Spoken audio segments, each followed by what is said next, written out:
Hi ಸ್ನೇಹಿತರೆ, ನಾನು ಮಂಜುನಾಥ್, ಸಾಧನಾ academy ಶಿಕಾರಿಪುರದಿಂದ. ಸ್ನೇಹಿತರೆ, GPSTR ನೇಮಕಾತಿಗೆ ಹಲವಾರು ವಿಡಿಯೋಗಳನ್ನ ಸಾಧನಾ ಅಕಾಡೆಮಿಯಿಂದ ಕೊಡ್ತಾ ಇದ್ದೀವಿ.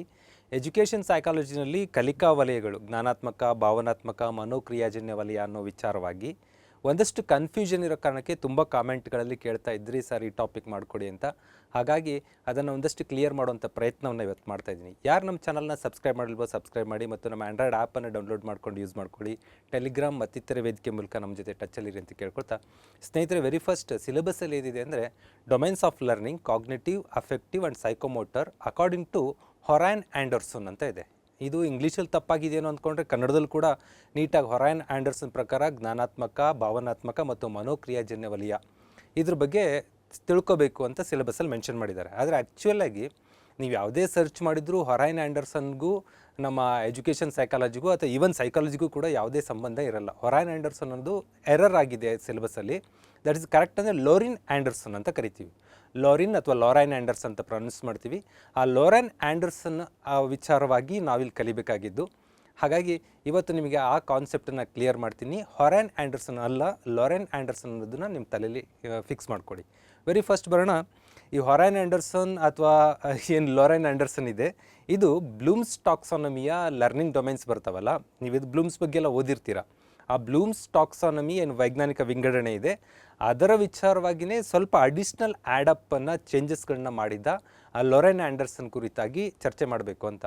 ಆದರೆ ಆ್ಯಕ್ಚುಲಾಗಿ ನಿಮಗೆ ಗೊತ್ತಿರಬೇಕು, ಬ್ಲೂಮ್ಸ್ ಟಾಕ್ಸಾನಮಿ ಏನದು, ಬ್ಲೂಮ್ಸ್ ಅವರ ವೈಜ್ಞಾನಿಕ ವಿಂಗಡಣೆ ಏನು, ಕಲಿಕೆಯ ವಿಧಗಳು ಅಂದರೆ ಕಲಿಕೆ ಏಕೆ ಮಾಡಬೇಕು, ಕಲಿಕೆಯಿಂದ ಏನು ಫಲಿತಾಂಶ ಬೇಕು ಅನ್ನೋ ರಿಲೇಟೆಡ್ ಆಗಿ ಯೂನಿವರ್ಸಿಟಿಗಳಲ್ಲಿ ಕಾಲೇಜು ಸಮಿತಿ ಅಂತ ಒಂದು ಫ್ರೇಮ್ ಮಾಡ್ತಾರೆ, ಶೈಕ್ಷಣಿಕ ಆ್ಯಕ್ಟಿವಿಟೀಸ್ ರಿಲೇಟೆಡ್ ಆಗಿ. ಅದರ ಮುಖ್ಯಸ್ಥರಾಗಿ ಬೆಂಜಮಿನ್ ಎಸ್ ಬ್ಲೂಮರ್ ಇರ್ತಾರೆ. 1956 ಅವರು ಒಂದು ಮಾಡೆಲ್ಸ್ಗಳನ್ನು ಕೊಡ್ತಾರೆ, ಡೊಮೈನ್ಸ್ಗಳನ್ನು. ಏನು ಅಂದರೆ ಕಲಿಕೆ ಅನ್ನೋದು 3 ವಿಧಗಳಲ್ಲಿ ಆಗಬೇಕು, 3 ರೂಪಗಳಲ್ಲಿ ಮಕ್ಕಳಲ್ಲಿ ಬದಲಾವಣೆ ತರಬೇಕು, ಕೇವಲ ಒಂದು ಹಂತದಲ್ಲಿ ಒಂದು ವಿಧದಲ್ಲಿ ಆಗಬಾರ್ದು ಅನ್ನೋದು ಅವರ ಅಭಿಪ್ರಾಯ ಆಗಿತ್ತು. ಯಾವುದ್ಯಾವುದು ಅಂದರೆ ವೆರಿ ಫಸ್ಟ್ ಜ್ಞಾನಾತ್ಮಕ, ಕಾಗ್ನೇಟಿವ್ ಡೊಮೈನ್ ಚೇಂಜ್ ಆಗಬೇಕು.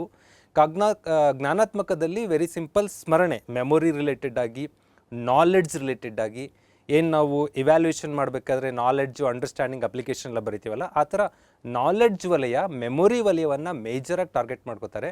ಆ ಜ್ಞಾನಾತ್ಮಕ ವಲಯನ ಮತ್ತೆ 6 ಲೆವೆಲ್ ಡಿವಿಷನ್ ಮಾಡ್ತಾರೆ. ಅದನ್ನು ನಾನು ಮುಂದೆ ಡಿಸ್ಕಸ್ ಮಾಡ್ತಾ ಬರ್ತೀನಿ. ಎರಡನೇದು ಪರಿಣಾಮಾತ್ಮಕ ಅಂತ ಕರಿತೀವಿ, ಅಫೆಕ್ಟಿವ್ ಡೊಮೈನ್ ಅಂತ ಕರಿತೀವಿ. ಈ ಅಫೆಕ್ಟಿವ್ ಅಂದರೆ ಏನು ಎಫೆಕ್ಟ್ ಮಾಡ್ತು, ಅಫೆಕ್ಟ್ ಅಂದರೆ ಪರಿಣಾಮ ಬೀರ್ತು ಮಗು ಮೇಲೆ, ಅದರಿಂದ ಅದರ ಭಾವನಾತ್ಮಕವಾಗಿ ಮನೋಭಾವದಲ್ಲಿ ಏನೇನು ಬದಲಾವಣೆಗಳಾಯಿತು, ಆ ಮಗುವಿನ ಭಾವನಾತ್ಮಕ ಪ್ರದೇಶದಲ್ಲಿ ಏನೇನು ಬದಲಾವಣೆಗಾಯಿತು, ಏನೇನು ಔಟ್ಕಮ್ಗಳನ್ನ ನಾವು ರೀಚ್ ಆದ್ವಿ ಅನ್ನೋದನ್ನು ಮನೋಭಾವ ವಲಯದಲ್ಲಿ ಡಿಸ್ಕಸ್ ಮಾಡ್ತೀವಿ. ಅಲ್ಲಿ 5 ಲೆವೆಲ್ಸ್ಗಳನ್ನು ಇವರು ಕೊಡ್ತಾರೆ. ಹಾಗೆಯೇ ಮನೋಚಾಲಕ, ಸೈಕೋಮೋಟರ್, ಮನೋಕ್ರಿಯಾಜನ್ಯ ಹೀಗೆಲ್ಲ ಕರಿತೀವಿ ಅದನ್ನ. ಅದು ಇಂಗ್ಲೀಷಲ್ಲಿ ಒಂದೇ ಪದ, ಸೈಕೋಮೋಟರ್ ಅಂದರೆ ಆಂಗಿಕವಾಗಿ. ಈಗ ನಾನು ಮಾತಾಡ್ಬೇಕಾದ್ರೆ ಕೈಗಳ ಮೂಮೆಂಟ್ ಬಳಸ್ತಾ ಇರ್ಬೋದು, ಸೈಕಲ್ ಚಾಲನೆ ಮಾಡೋದಿರ್ಬೋದು, ಕಾರ್ ಡ್ರೈವ್ ಮಾಡೋದಿರ್ಬೋದು, ಟೈಪ್ ರೈಟಿಂಗ್ ಇರ್ಬೋದು. ಈ ಥರ ಮನೋಕ್ರಿಯಾಜನ್ಯ ಅಥವಾ ಮನೋಚಾಲಕವನ್ನು ಸೈಕೋಮೋಟಾರ್ ಡೊಮೈನ್ ಅಂತ ಕರಿತೀವಿ. ಇದು ಇಟ್ಸ್ ಎ ಸ್ಕಿಲ್, ಹಸ್ತಚಾಲಿತ ದೈಹಿಕ ಕೌಶಲ್ಯಗಳನ್ನ ಬಳಸ್ಕೊಂಡು ಮಾಡೋದು. ಇಲ್ಲಿ 7 ಲೆವೆಲ್ಸ್ಗಳನ್ನು ಇವರು ಮೆನ್ಷನ್ ಮಾಡ್ತಾರೆ. ಇಲ್ಲಿ ಕನ್ಫ್ಯೂಷನ್ ಮಾಡ್ಕೊಳ್ಳೋದು ಏನಿಲ್ಲ ಸ್ನೇಹಿತರೆ, ಯಾಕೆಂದರೆ ಇದನ್ನು ಶಾರ್ಟ್ ಕಟ್ ಆಗಿ KAS ಅಂತ ನೆನ್ಪಿಟ್ರೆ ಆಯ್ತು ನೀವು. K ಫಾರ್ ನಾಲೆಡ್ಜ್, ಏನು ಕಾಗ್ನೇಟಿವ್ ಡೊಮೈನ್ ಇದೆ ಅದು ನಿಮ್ಮ ಸರಳ ಭಾಷೆಯಲ್ಲಿ ನಾಲೆಡ್ಜ್ ರಿಲೇಟೆಡ್ ಆಗಿರುತ್ತೆ. ಅಫೆಕ್ಟಿವ್ ಡೊಮೈನ್ ಇದೆ, ಅದು ಆಟಿಟ್ಯೂಡ್, ಮನೋಭಾವ ಏನು ಬದಲಾವಣೆ ಆಗಿದೆ ಆ ರಿಲೇಟೆಡ್ ಆಗಿರುತ್ತೆ. ಹಾಗೆ ಸೈಕೋಮೋಟರ್ ಅಂದರೆ ಸ್ಕಿಲ್, ನಿಮ್ಮ ಭಾಷೆಯಲ್ಲಿ ನಾಲೆಡ್ಜ್, ಆಟಿಟ್ಯೂಡ್ ಆ್ಯಂಡ್ ಸ್ಕಿಲ್. ಇದು ಸ್ವಲ್ಪ ಕಾಲೇಜ್ ಲೆವೆಲ್ನ ಎಜುಕೇಷನ್ ಸೈಕಾಲಜಿ ಲೆವೆಲಲ್ಲಿ cognitive domain, affective domain and psychomotor domain ಅಂತ ಕರಿತೀವಿ. ಈ 3 ಇದರಲ್ಲಿ ನಾವು ಏನು ಲೋರೈನ್ ಆ್ಯಂಡರ್ಸನ್ ಬಗ್ಗೆ ಚರ್ಚೆ ಮಾಡಬೇಕು ಅನ್ನೋದು ಮುಂದೆ ಡಿಸ್ಕಸ್ ಮಾಡ್ತಾ ಬರೋಣ. ವೆರಿ ಫಸ್ಟ್, ಇದು ಉನ್ನತ ಶಿಕ್ಷಣದ ಮಾಡೆಲ್ ಆಗಿದೆ. ಹಾಗಾಗಿ ಇಲ್ಲಿ ಬಳಸೋ ಪದಗಳು ಕೂಡ ಸ್ವಲ್ಪ ಒಂಥರ ವಿಚಿತ್ರವಾಗಿದೆ. ಡೊಮೈನ್ಸ್ಗಳು, ಲೆವೆಲ್ಸ್ಗಳು, ಕಾಗ್ನೇಟಿವ್, ಅಫೆಕ್ಟಿವ್, ಸೈಕೋಮೋಟರ್ ಈ ಥರ ಬಳಸಲಾಗುತ್ತೆ. ಅದೇ ನಾವು ಆಡು ಭಾಷೆಯಲ್ಲಿ ಸಿಂಪಲ್ಲಾಗಿ ನಾಲೆಡ್ಜು, ಮನೋಭಾವ, ಸ್ಕಿಲ್ ಈ ಥರ ಎಲ್ಲ ಕರ್ಕೊಂಡು ಹೋಗ್ತೀವಿ. ಆದರೆ ಏನು ಬೆಂಜಮಿನ್ ಎಸ್ ಬ್ಲೂಮ್ ಅವರು ಕಾಲೇಜು ಸಮಿತಿಯಿಂದ ನೇಮಕವಾದ ಅದೊಂದು ಕಲಿಕಾ ನಿರ್ವಹಣೆ ಕುರಿತಾದ ಸಮಿತಿ ಆದ್ದರಿಂದ ಅವರು ಜ್ಞಾನಾತ್ಮಕಕ್ಕೆ ಮತ್ತು ಪರಿಣಾಮಾತ್ಮಕ ಏನಿದೆ ಅದಕ್ಕೆ ನಾವು ವರ್ಕ್ ಮಾಡ್ತೀವಿ. ಬಿಕಾಸ್ ಕಾಲೇಜ್ಗಳಲ್ಲಿ ನಾಲೆಡ್ಜ್ ರಿಲೇಟೆಡಾಗಿ ಸ್ಟಡಿ ಮಾಡ್ಬೋದು, ನಮ್ಮ ಮನೋಭಾವದ ರಿಲೇಟೆಡಾಗಿ ಸ್ಟಡಿ ಮಾಡ್ಬೋದು. ಸೈಕೋಮೋಟಾರ್ ರಿಲೇಟೆಡಾಗಿ ಸ್ಟಡಿ ಮಾಡೋಕ್ಕೆ ನಮ್ಗೆ ಅವಕಾಶಗಳಿಲ್ಲ. ಹಾಗಾಗಿ ಸೈಕೋಮೋಟಾರ್ ರಿಲೇಟೆಡಾಗಿ ನಾವು ಯಾವುದೇ ಮಾಡೆಲ್ಸ್ಗಳನ್ನ ರೆಡಿ ಮಾಡಲ್ಲ ಅಂತಾರೆ. ಹಾಗಾಗಿ ಒಟ್ಟು ಮೆನ್ಷನ್ ಮಾಡಿದ್ರು ಅವರು cognitive, affective and psychomotor but ಸೈಕೋಮೋಟರ್ನ ಮುಂದೆ ಬಂದಂಥ ಇತರೆ ಸೈಕಾಲಜಿಸ್ಟ್ಗಳು ಡೆವಲಪ್ ಮಾಡಿದ್ರಿಂದಾಗಿ ಇವರ ಕಾಂಟ್ರಿಬ್ಯೂಷನ್ ಕೇವಲ 2 ವಲಯಕ್ಕಿತ್ತು ಅನ್ನೋದು ನಮಗೆ ಗೊತ್ತಿರಬೇಕು. ಜ್ಞಾನಾತ್ಮಕ ಮತ್ತು ಅಫೆಕ್ಟಿವ್ ಡೊಮೈನ್ಗೆ ಇವರ ಕೊಡುಗೆಗಳಿತ್ತು. ಓಕೆ ಸ್ನೇಹಿತರೆ, ಜ್ಞಾನಾತ್ಮಕದಲ್ಲಿ ಏನೇನು ಬರ್ತವೆ, ಏನದು 6 ಲೆವೆಲ್ಸ್ ಅಂತಂದರೆ, ಕಾಗ್ನೇಟಿವ್ ಡೊಮೈನ್ ಅಂದರೆ ಏನೇನು ಡೆವಲಪ್ ಮಾಡಬೇಕು, ಒಂದು ನಾಲೆಡ್ಜ್ ಜ್ಞಾನವನ್ನು, ಕಾಂಪ್ರೆನ್ಷನ್ ಗ್ರಹಿಕೆ ಅಂತ ಕರಿತೀವಿ. ಕಾಂಪ್ರೆನ್ಷನ್ ಅಂದರೆ ಈಗ ನೀವೆಲ್ಲ ಟೀಚರ್ ಎಕ್ಸಾಮ್ ಬರೀತಾ ಇದ್ದೀರಾ, ನಿಮಗೆ ಒಂದು ಪ್ಯಾರಾಗ್ರಾಫ್ ಕೊಡ್ತಾರೆ ಇಂಗ್ಲೀಷಲ್ಲಿ, ಆ ಪ್ಯಾರಾಗ್ರಾಫನ್ನು ಓದ್ಕೊಂಡು ನಿಮಗೆ ಅಂಡರ್ಸ್ಟ್ಯಾಂಡ್ ಮಾಡ್ಕೋಬೇಕು, ಗ್ರಹಿಕೆ ಮಾಡ್ಕೋಬೇಕು, ಕೆಳಗೆ ಕೊಟ್ಟಿರುವ ಪ್ರಶ್ನೆಗಳಿಗೆ ಉತ್ತರ ಕೊಡಬೇಕು. ನೀವು ನಮ್ಮ ಕಾಮೆಂಟ್ಗಳಲ್ಲಿ ಹಾಕ್ತಾ ಇರ್ತೀರಿ, ಸರ್ ಕಾಂಪ್ರೆನ್ಷನ್ ಕ್ಲಾಸಸ್ ಮಾಡಿರಿ. ಕಾಂಪ್ರೆನ್ಷನ್ ಕ್ಲಾಸಸ್ನ ಮಾಡೋಕ್ಕಾಗಲ್ಲ. ನೀವು ಇಂಗ್ಲೀಷ್ ನಾಲೆಡ್ಜ್ ಇರಬೇಕು, ನಿಮಗೆ ಇಂಗ್ಲೀಷ್ನ ಬಗ್ಗೆ ಒಂದಿಷ್ಟು ಹೋಲ್ಡ್ ಇರಬೇಕು, ಅಲ್ಲಿ ಕೊಟ್ಟಿರುವ ಪ್ಯಾರಾಗ್ರಾಫ್ ಸ್ಟಡಿ ಮಾಡಿಕೊಂಡು ಅದಕ್ಕೆ ಉತ್ತರ ಕೊಡ್ತಿರಬೇಕು. ದಿಸ್ ಈಸ್ ಕಾಂಪ್ರೆನ್ಷನ್ ಅಂತ ಕರಿತೀವಿ. ನಿಮಗೆ ಅಂಡರ್ಸ್ಟ್ಯಾಂಡಿಂಗ್ ಲೆವೆಲ್ ಹೇಗಿದೆ ಅಂತ. ಮತ್ತು ಅಪ್ಲಿಕೇಶನ್, ಅನ್ವಯ ಮಾಡೋದು ಹೇಗೆ, ಈ ಕಲಿತ ಜ್ಞಾನವನ್ನು ಹೇಗೆ ಅನ್ವಯ ಮಾಡ್ತೀವಿ, ಅನಾಲಿಸಿಸ್ ವಿಶ್ಲೇಷಣೆ ಮಾಡೋದು, ಸಿಂಥಸಿಸ್ ಸಂಶ್ಲೇಷಣೆ ಮಾಡೋದು, ಮತ್ತು ಇವ್ಯಾಲ್ಯುಯೇಷನ್ ಮೌಲ್ಯಮಾಪನ ಮಾಡೋದು. ಇದು ಬೆಂಜಮಿನ್ ಎಸ್ ಬ್ಲೂಮ್ ಅವರ ಏನು 6 ಮಾಡೆಲ್ ಆಗಿತ್ತು. ಅವರ ಶಿಷ್ಯ ಬಂದವರು ಇದರಲ್ಲಿ ಸ್ವಲ್ಪ ಮಾಡಿಫಿಕೇಷನ್ ಮಾಡ್ತಾರೆ. ಅದೇ ಲಾರೆನ್ ಆಂಡರ್ಸನ್ ಇದಾರಲ್ಲ, ಅದ್ರ ಬಗ್ಗೆಯೂ ಕೂಡ ಈಗ ಡಿಸ್ಕಸ್ ಮಾಡೋಣ. ಎರಡನೇದು ಅಫೆಕ್ಟಿವ್ ಡೊಮೈನ್. ಅಫೆಕ್ಟಿವ್ ಅಂದರೆ ಭಾವನಾತ್ಮಕ ಮನೋಭಾವದಲ್ಲಿ ರಿಸೀವ್ ಮಾಡ್ಕೊಳ್ಳೋದು. ಈಗಿನ ಜನ್ರೇಷನಲ್ಲಿ ಏನಾಗ್ತಾಯಿದೆ, ಯಾವುದನ್ನು ಸ್ವೀಕರಿಸುವ ಆ್ಯಟಿಟ್ಯೂಡ್ ಇಲ್ಲ ನಮ್ಮಲ್ಲಿ. ಆ ಸ್ವೀಕರಿಸುವ ಆ್ಯಟಿಟ್ಯೂಡ್ ಬಗ್ಗೆ ಗಮನ ಕೊಡಬೇಕು ಅನ್ನೋದು ಭಾಳ ಹಿಂದೆ 5-6 ದಶಕಗಳ ಹಿಂದೆ ವರ್ಕ್ ಮಾಡಿದರು. ರಿಸೀವಿಂಗ್ ಆ್ಯಟಿಟ್ಯೂಡನ್ನು ಬೆಳೆಸಬೇಕು, ರೆಸ್ಪಾಂಡಿಂಗ್ ಪ್ರತಿಕ್ರಿಯಿಸುವಂಥದ್ದು, ಮೌಲ್ಯೀಕರಿಸೋದು, ವ್ಯಾಲ್ಯೂಯಿಂಗ್ ಮಾಡೋದು, ವ್ಯಾಲ್ಯೂಯೇಟ್ ಮಾಡೋದಲ್ಲ, ಇದು ವ್ಯಾಲ್ಯೂಯಿಂಗ್. ಕೆಲವೊಂದು ವಿಚಾರಗಳಿಗೆ ಮೌಲ್ಯವನ್ನು ಕೊಡೋದು, ಆ್ಯಡ್ ಅಪ್ ದ ವ್ಯಾಲ್ಯೂಸ್ ಮಾಡುವಂಥ ಕೆಲಸವನ್ನು ಮಾಡಬೇಕು ಅಂತ. ನೆಕ್ಸ್ಟ್ ಆರ್ಗನೈಸಿಂಗ್, ಸಂಘಟಿಸುವುದು, ಹೇಗೆ ಸ್ಟ್ರಕ್ಚರ್ ಮಾಡಬೇಕು ಅಂತೇಳಿ. ಮತ್ತು ಕ್ಯಾರೆಕ್ಟರೈಸಿಂಗ್, ಗುಣಲಕ್ಷಣ, ನಮ್ಮಲ್ಲಿ ನಡವಳಿಕೆಗಳನ್ನು ಇಂಪ್ರೂವ್ ಮಾಡಬೇಕು ಅನ್ನೋದು. ಈ 5 ಲೆವೆಲ್ಸ್ಗಳನ್ನು ಈ ಅಫೆಕ್ಟಿವ್ ಡೊಮೈನಲ್ಲಿ ಕೊಡ್ತಾರೆ. ಇದರಲ್ಲಿ ಏನೇನು ಕಾನ್ಸೆಪ್ಟ್ ಬರ್ತವೆ, ಏನೇನು ಪದಗಳು ಬರ್ತವೆ ಅನ್ನೋದನ್ನು ಮುಂದೆ ನೋಡ್ತಾ ಬರೋಣ. ನಂಬರ್ 3 ಮನೋಚಾಲಕ ಸೈಕೋಮೋಟಾರ್, ಅಂದರೆ ನಮ್ಮ ಸ್ಕಿಲ್ಗಳೇನಿರಬೇಕು. ಇಲ್ಲಿ 7 ಲೆವೆಲ್ ಹೇಳ್ತಾರೆ. ಇಲ್ಲೂ ಕೂಡ ಪರ್ಸೆಪ್ಷನ್ ಗ್ರಹಿಕೆ ಮಾಡಲಿರಬೇಕು, ಸೆಟ್ ಹೊಂದಿಸುವುದು, ಗೈಡೆಡ್ ರೆಸ್ಪಾನ್ಸ್ ಮಾರ್ಗದರ್ಶಿ ಪ್ರತಿಕ್ರಿಯೆಗಳು, ಮೆಕ್ಯಾನಿಸಮ್ ಯಾಂತ್ರಿಕತೆ, ಕಾಂಪ್ಲೆಕ್ಸ್ ಓವರ್ಟ್ ರೆಸ್ಪಾನ್ಸ್ ಸಂಪೂರ್ಣ ಪ್ರತಿಕ್ರಿಯೆ, ಇಲ್ಲಿ ಎಕ್ಸ್ಪರ್ಟೈಸ್ ಆಗುವಂಥ ಪ್ರಕ್ರಿಯೆ ಎಲ್ಲ ಬರುತ್ತೆ. ಮತ್ತು ಅಡಾಪ್ಟೇಷನ್ ಅಂತ ಕರಿತೀವಿ, ಅಳವಡಿಕೆ, ಹಾಗೂ ಆರಿಜಿನೇಷನ್ ಒರಿಜಿನಲ್ ಮೂಲವಾಗಿರಬೇಕು. ಈ ರೀತಿ ಮನೋಚಾಲಕ ವಲಯವನ್ನು 7 ಲೆವೆಲಾಗಿ ಡಿವೈಡ್ ಮಾಡ್ತೀವಿ. ಇದೆಲ್ಲ ಏನೇನು ಹೇಳುತ್ತೆ ಅನ್ನೋದನ್ನು ಈಗ ಡಿಸ್ಕಸ್ ಮಾಡ್ತಾ ಬರೋಣ. ಈಗಾಗಲೇ ಹೇಳಿದ್ದೀನಿ ನಿಮಗೆ, ಬ್ಲೂಮ್ ಅವರ ಒಬ್ಬ ವಿದ್ಯಾರ್ಥಿ ಲಾರೆನ್ ಆಂಡರ್ಸನ್. ಇವರು 56-60 ಕಾಲದಲ್ಲಿ ಡೆವಲಪ್ ಮಾಡಿದ್ರು ಬ್ಲೂಮ್ ಅವರು. ಅದನ್ನು 90ರ ದಶಕದಲ್ಲಿ ಒಂದಷ್ಟು ತಿದ್ದುಪಡಿಗಳನ್ನು ಮಾಡಿ, ಬದಲಾವಣೆಗಳನ್ನು ಮಾಡಿ 2001ರಲ್ಲಿ ಅಧಿಕೃತವಾಗಿ ಅದನ್ನ ಮರುಪರಿಶೀಲನೆ ಮಾಡ್ತಾರೆ, ರಿವಿಸಿಟಿಂಗ್, ರಿವೈಂಡಿಂಗ್ ಮಾಡ್ತಾ ಬರ್ತಾರೆ. ಅದರಲ್ಲಿ ಏನು ಬದಲಾವಣೆಗಳು ಹೇಳ್ತಾರೆ ಅಂತಂದರೆ, ಬಹುಶಃ 2 ಪ್ರಮುಖವಾದ್ದು, ಹಲವಾರು ಬದಲಾವಣೆ ಇದೆ, ಮೇಜರಾಗಿ ನಿಮಗೆ ಎಕ್ಸಾಮ್ ದೃಷ್ಟಿಯಿಂದ ಗೊತ್ತಿರಬೇಕಾದ್ದು. ಒಂದು 6 ವರ್ಗದಲ್ಲಿ ಏನು ನಮ್ಮ ಬೆಂಜಮಿನ್ ಎಸ್ ಬ್ಲೂಮ್ ಅವರು ನಾಮಪದಗಳ ಬಳಕೆ ಮಾಡಿದರು, ಆ ನಾಮಪದಗಳ ಜೊತೆ ಕ್ರಿಯಾಪದ ವರ್ಬ್ಸ್ಗಳು ಬರ್ತವೆ, ನೌನ್ಸ್ ಬದಲಾಗಿ ವರ್ಬ್ಸ್ಗಳು ಬರ್ತವೆ. ಮತ್ತು ಸ್ವಲ್ಪ ರೀಅಡ್ಜಸ್ಟ್ಮೆಂಟ್ಗಳಾಗ್ತವೆ, ಅವರ ಸ್ಟ್ರಕ್ಚರ್ಗೂ ಇವರ ಸ್ಟ್ರಕ್ಚರ್ಗೂ ಸ್ವಲ್ಪ ವೇರಿಯೇಷನ್ಸ್ ಆಗುತ್ತೆ. ಏನದು ಬದಲಾವಣೆಗಳು ಅಂದರೆ ನಿಮಗೆ ಗೊತ್ತಿರಬೇಕು. ಇದು ಲೆವೆಲ್, ಇದು ಕೆಳಗಡೆ ನಾಲೆಡ್ಜ್ ಇದೆ ಬೇಸ್ಮೆಂಟಲ್ಲಿ, ನಾಲೆಡ್ಜಿಂದ ಕಾಂಪ್ರೆನ್ಷನ್ಗೆ ಬರುತ್ತೆ, comprehension application, analysis, synthesis and evaluation. ಇದು ಬ್ಲೂಮ್ ಅವರ ಒಂದು ಸ್ಟ್ರಕ್ಚರ್. ಯಾವುದಕ್ಕೆ? ಕಾಗ್ನೇಟಿವ್ ಡೊಮೈನ್ಗೆ 1956ಅಲ್ಲಿ ಮಾಡಿದ್ದು. 2001ರಲ್ಲಿ ಅವರ ಶಿಷ್ಯರಾದಂಥ ಲಾರೆನ್ ಆಂಡರ್ಸನ್ ಏನು ಮಾಡ್ತಾರೆ, ಅದನ್ನು ವರ್ಬಾಗಿ ಕನ್ವರ್ಟ್ ಮಾಡ್ತಾರೆ. ನಾಲೆಡ್ಜ್ ಜಾಗಕ್ಕೆ ರಿಮೆಂಬರ್, ಸ್ಮರಿಸುವುದು ಅಂತ ಚೇಂಜ್ ಮಾಡ್ತಾರೆ. ಕಾಂಪ್ರೆನ್ಷನ್ ಜಾಗಕ್ಕೆ ಅಂಡರ್ಸ್ಟ್ಯಾಂಡಿಂಗ್ ಅನ್ನೋದನ್ನು ಸೇರ್ಪಡೆ ಮಾಡ್ತಾರೆ. ಅಪ್ಲಿಕೇಶನ್ ಜಾಗಕ್ಕೆ ಅಪ್ಲೈ ಮಾಡೋದು, ಅನಾಲಿಸಿಸ್ ಜಾಗಕ್ಕೆ ಅನಲೈಸ್ ಮಾಡುವುದು, ಸಿಂಥಸಿಸ್ ಅನ್ನೋ ಏನು ಕಾನ್ಸೆಪ್ಟ್ ಇತ್ತು ಅದನ್ನು ಇವರು ಉತ್ತುಂಗಕ್ಕೆ, ಮೇಲಿನ ಪಾಯಿಂಟ್ಗೆ ತಗೊಂಡು ಹೋಗ್ತಾರೆ ತಮ್ಮ ಲೆವೆಲಲ್ಲಿ. ಕ್ರಿಯೇಟ್ ಅಂತ ಚೇಂಜ್ ಆಗುತ್ತೆ ಅದು. ಆ್ಯಂಡ್ ಇವರ ಬ್ಲೂಮ್ ಅವರ ಇವ್ಯಾಲ್ಯೂಯೇಷನ್ ಏನಿತ್ತು ಅದು ಇವ್ಯಾಲ್ಯೂಯೇಟ್ ಅಂತಲೇ ಇದೆ. ಅದು 5th ಸ್ಟ್ರಕ್ಚರೇ ಬರುತ್ತೆ, ತುಂಬ ಬದಲಾವಣೆ ಏನಿಲ್ಲ. 5 ಮತ್ತು 6ನೇ ಮಹಡಿ ಏನಿತ್ತು ಬ್ಲೂಮ್ ಅವ್ರದ್ದು, ಅದು ಇಲ್ಲಿ ಬದಲಾವಣೆ ಆಗುತ್ತೆ. ಅವರ ಈ ಬ್ಲೂಮ್ ಅವರ 5ನೇ ಮಹಡಿ, ಆಂಡರ್ಸನ್ ಅವರ 6ನೇ ಮಹಡಿ ಆಗುತ್ತೆ. ಬ್ಲೂಮ್ ಅವರ 6ನೇ ಮಹಡಿ, ಆಂಡರ್ಸನ್ ಅವರ 5ನೇ ಮಹಡಿ ಆಗುತ್ತೆ. ವರ್ಬ್ ಆಗಿ ಚೇಂಜ್ ಆಗುತ್ತೆ, ನೌನ್ಗಳು. ಇಷ್ಟು ಸಿಂಪಲ್ ನಿಮಗೆ ಗೊತ್ತಿದ್ರೆ ಸಾಕು. ಇದನ್ನು ನಮ್ಮ ಇಗ್ನೋದ ಒಂದು ಪುಸ್ತಕದಲ್ಲಿ ಮೆನ್ಷನ್ ಮಾಡ್ತಾರೆ, ಓಲ್ಡ್ ವರ್ಷನ್ ನ್ಯೂ ವರ್ಷನ್ ಅಂತ. ಹೈಯರ್ ಆರ್ಡರ್ ಥಿಂಕಿಂಗ್ ಸ್ಕಿಲ್ಸ್ ಅಂತ, ಲೋಯರ್ ಆರ್ಡರ್ ಥಿಂಕಿಂಗ್ ಸ್ಕಿಲ್ಸ್. ಅಂದರೆ ಥಿಂಕಿಂಗ್ ಸ್ಕಿಲ್ ಲೋ ಇಂದ ಹೇಗೆ ಇಂಪ್ರೂವ್ಮೆಂಟ್ ಆಗ್ತಾ ಬರುತ್ತೆ ಅಂತ. ದಟ್ ಮೀನ್ಸ್ ನಾಲೆಡ್ಜ್ ಅನ್ನೋದು ಲೋಯರ್ ಲೆವೆಲ್ ಥಿಂಕಿಂಗ್ ಸ್ಕಿಲ್ ಅಂತ. ಇಲ್ಲಿ ನಿಮಗೆ 6 ಪಾಯಿಂಟ್ಗಳನ್ನು ಕೊಡ್ಬೋದು ಅಥವಾ 4 ಪಾಯಿಂಟ್ ಕೊಡ್ತಾರಲ್ಲ, ಈ 4 ಪಾಯಿಂಟ್ಗಳನ್ನು ಕೊಟ್ಟು ಯಾವುದು ಇದರಲ್ಲಿ higher order of thinking skill ಅಂತ ಕೊಟ್ಟರೆ ನಿಮಗೆ ಬ್ಲೂಮ್ ಆರ್ಡರು ಗೊತ್ತಿರಬೇಕು, ಲಾರೆನ್ ಆಂಡರ್ಸನ್ ಆರ್ಡರ್ ಗೊತ್ತಿರಬೇಕು. ಬ್ಲೂಮ್ ಆರ್ಡರಲ್ಲಿ knowledge is a lowest order, knowledge ಆದಮೇಲೆ comprehension, application, analysis, synthesis, evaluation is the highest order of thinking skill.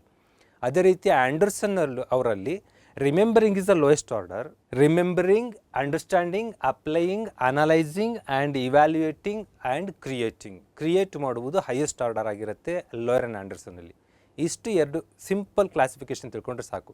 ಹಾಗಾಗಿ ನಾವು ಬರೋಣ ಸ್ನೇಹಿತರೆ, ಈಗ ಏನು ಕಾಗ್ನೇಟಿವ್ ಡೊಮೈನಿಂದ ಒಂದು ಕಡೆಯಿಂದ ಏನು ವರ್ಡ್ಸ್ಗಳು ಬರುತ್ತೆ ಎಲ್ಲ ಎಕ್ಸ್ಪೆಕ್ಟೆಡ್ ಎಕ್ಸಾಮ್ ರಿಲೇಟೆಡ್ ಡಿಸ್ಕಸ್ ಮಾಡೋದಾದರೆ, ನಾವು ಬ್ಲೂಮ್ ಅವ್ರದಲ್ಲಿ ಕೊಡದೇ ಇರೋದ್ರಿಂದ, ಆಂಡರ್ಸನ್ ಅವ್ರದ್ದೇ ಕೊಟ್ಟಿರೋದ್ರಿಂದ ಆಂಡರ್ಸನ್ ಮಾಡಲ್ಲೇ ತೆಗೆದುಕೊಂಡು ಡಿಸ್ಕಸ್ ಮಾಡ್ತಾ ಬರ್ತೀನಿ. ಅದು ಏನು ತುಂಬ ಚೇಂಜಸ್ ಏನಿರಲ್ಲ, ನೀವು ಅಪ್ಲೈ ಮಾಡೋಂಥ ಸ್ಕಿಲ್ ನಿಮಗಿದೆ ಅನ್ಕೋತೀನಿ. ನಂಬರ್ 1 ರಿಮೆಂಬರಿಂಗ್ ಹೇಳ್ತಾರೆ, ನೆನಪಿಸಿಕೊಳ್ಳುವುದು. ಹಿಂದೆ ಕಲಿತ ಮಾಹಿತಿಯನ್ನು ನೆನಪು ಮಾಡ್ಕೊಂಡು ಹೊರ ತೆಗೆಯೋದು. ಅಂದರೆ ಈಗ ರೆಸೈಟ್ ಮಾಡೋಕೆ ಹೇಳ್ತೀವಿ, ಒಂದು ಪೊಯಮ್ ರೆಸೈಟ್ ಮಾಡ್ಕೋಬಾ, ಯಾವುದೋ ವಿಚಾರ ನೆನ್ಪಿಟ್ಕೊಂಡು ಹೇಳು. ಈಗ ಒಬ್ಬ ಕನ್ಸ್ಯೂಮರ್ ಬಂದಿದ್ದಾನೆ, ಅವನಿಗೆ ಟಕ್ಕಂತ ಇದ್ರ ಪ್ರೈಸ್ ಏನು MRP ನೋಡಿ ಹೇಳೋದು ನಾವು ಕೊಂಡ್ಕೊಳ್ಳೋ ಗ್ರಾಹಕರು. ಬಟ್ ಸೆಲ್ಲರ್ ಏನು ಮಾಡ್ತಾನೆ, ಒಂದು ವಸ್ತು ಕೊಡ್ತಿದ್ದಂಗೆ ಅದ್ರ ರೇಟ್ ಎಷ್ಟು ಅಂತ ಹೇಳ್ತಾರೆ, ಅಷ್ಟು ಮೆಮೊರಿ ಇರುತ್ತೆ. ಆ್ಯಂಡ್ ಸೇಫ್ಟಿ ರೂಲ್ಸ್ಗಳು ಇರ್ತಾವಲ್ಲ, ಸುರಕ್ಷತಾ ನಿಯಮಗಳು, ಯಾವ್ಯಾವ ಎಡದಲ್ಲೇ ಚಲಿಸಬೇಕು, ಬಲದಲ್ಲೇ ಚಲಿಸಬೇಕು, ರೋಡ್ ಕ್ರಾಸ್ ಹೇಗೆ ಮಾಡಬೇಕು, ಈ ಥರ ಸೇಫ್ಟಿ ರೂಲ್ಸ್ಗಳಿರ್ತಾವಲ್ಲ, ಅದು ಮೆಮೊರಿ, ನೆನಪಿನಲ್ಲಿರೋದು ಅಂತ, ಸ್ಮರಣೆಯಲ್ಲಿರಬೇಕು ಅಂತ. ಇದೆಲ್ಲ ಮೆಮೊರಿ ಟೆಕ್ನಿಕ್ಸ್ ಆಗುತ್ತೆ. ಇದರಲ್ಲಿ ಕೀವರ್ಡ್ಸ್ಗಳು, ಎಕ್ಸಾಮಲ್ಲಿ ಕೆಲವೊಂದು ಕೀವರ್ಡ್ಸ್ ಕೊಟ್ಟು ಒಂದು ಸ್ಟೇಟ್ಮೆಂಟ್ ಕೊಡ್ತಾರೆ. ಈ ಸ್ಟೇಟ್ಮೆಂಟ್ ಯಾವುದನ್ನು ಹೇಳುತ್ತೆ, ಯಾವ ಡೊಮೈನಲ್ಲಿ ಹೇಳುತ್ತೆ ಹೇಳಿ ಅಂದಾಗ ನಿಮಗೆ ಗೊತ್ತಿರಬೇಕು. ಅದಕ್ಕೆ ಮೆಮೊರಿ ಇದ್ದಾಗ ವ್ಯಾಖ್ಯಾನ ಮಾಡ್ಬೋದು, ವಿವರಿಸ್ಬೋದು, ಗುರುತಿಸ್ಬೋದು, ಐಡೆಂಟಿಫೈ ಮಾಡೋದು, ತಿಳಿದಿರುತ್ತೆ ಅದನ್ನು ಎಕ್ಸ್ಪ್ಲೈನ್ ಮಾಡೋದು, ಲೇಬಲಿಂಗ್ ಮಾಡೋದು, ಅಂದರೆ ಒಂದು ಪಾಯಿಂಟಲ್ಲಿ ಲೇಬಲಿಂಗ್ ಮಾಡೋವಂಥದ್ದು, ಲಿಸ್ಟ್ ಔಟ್ ಮಾಡೋದು, ಪಟ್ಟಿ ಮಾಡೋದು, ಹೊಂದಿಸುವುದು, ಮ್ಯಾಚ್ ಮಾಡೋದು, ಹೆಸರಿಸುವುದು, ನೇಮಿಂಗ್ ಮಾಡೋದಾಗ್ಬೋದು, ಬಾಹ್ಯರೇಖೆಗಳು, ಔಟ್ಲೈನ್ ಮಾಡೋದಿರ್ಬೋದು.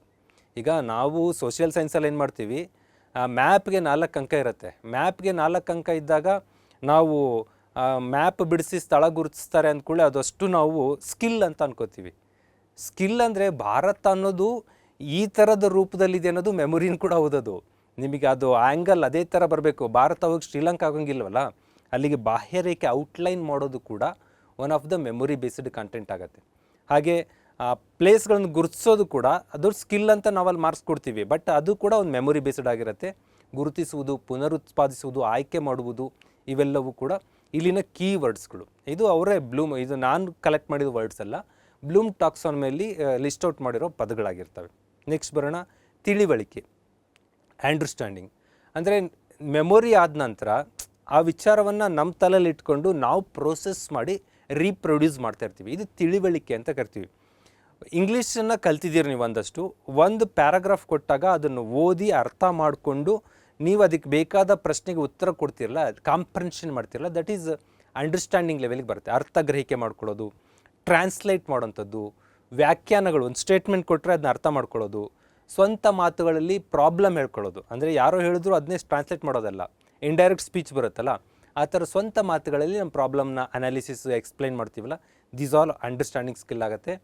ಅರ್ಥ ಗ್ರಹಿಸಿ, ಒಬ್ರು ಏನೋ ಪ್ರಶ್ನೆ ಕೇಳಿದ್ರು ಅದನ್ನ ಅರ್ಥ ಮಾಡ್ಕೊಂಡು ಉತ್ತರ ಕೊಡೋದು, ಸಂಕೀರ್ಣ ಡಿಫಿಕಲ್ಟ್ ಒಂದು ಕಾಂಪ್ಲೆಕ್ಸ್ ಕಾರ್ಯಗಳಿದೆ ಅದನ್ನು ನಿರ್ವಹಣೆ ಮಾಡುವಂಥದ್ದು, ಸ್ವಂತ ಮಾತುಗಳಲ್ಲಿ ವಿವರಿಸುವಂಥದ್ದು, ಆ್ಯಂಡ್ ಫಾರ್ಮುಲಾಗಳನ್ನೆಲ್ಲ, ಈಗ ಏನೋ ಒಂದು ಪ್ರಾಬ್ಲಮ್ ಇದೆ, ಆ ಪ್ರಾಬ್ಲಮ್ಗೆ ಏನು ಸೊಲ್ಯೂಷನ್ ಕೊಡಬೇಕು ಅನ್ನೋದು ಮೆಮೊರಿ ಇರುತ್ತೆ, ಜೊತೆಗೆ ಅರ್ಥ ಮಾಡ್ಕೋಬೇಕು, ಇದಕ್ಕೆ ಇದೇ ಹಾಕಬೇಕಾ ಬೇರೆದು ಹಾಕಬೇಕಾ ಅಂತ ಆ ಸ್ಪ್ರೆಡ್ಶೀಟಲ್ಲಿ ಎಂಟ್ರಿ ಮಾಡೋದು, ಇವೆಲ್ಲ ಅಂಡರ್ಸ್ಟ್ಯಾಂಡಿಂಗ್ ಲೆವೆಲ್ ಆಗುತ್ತೆ.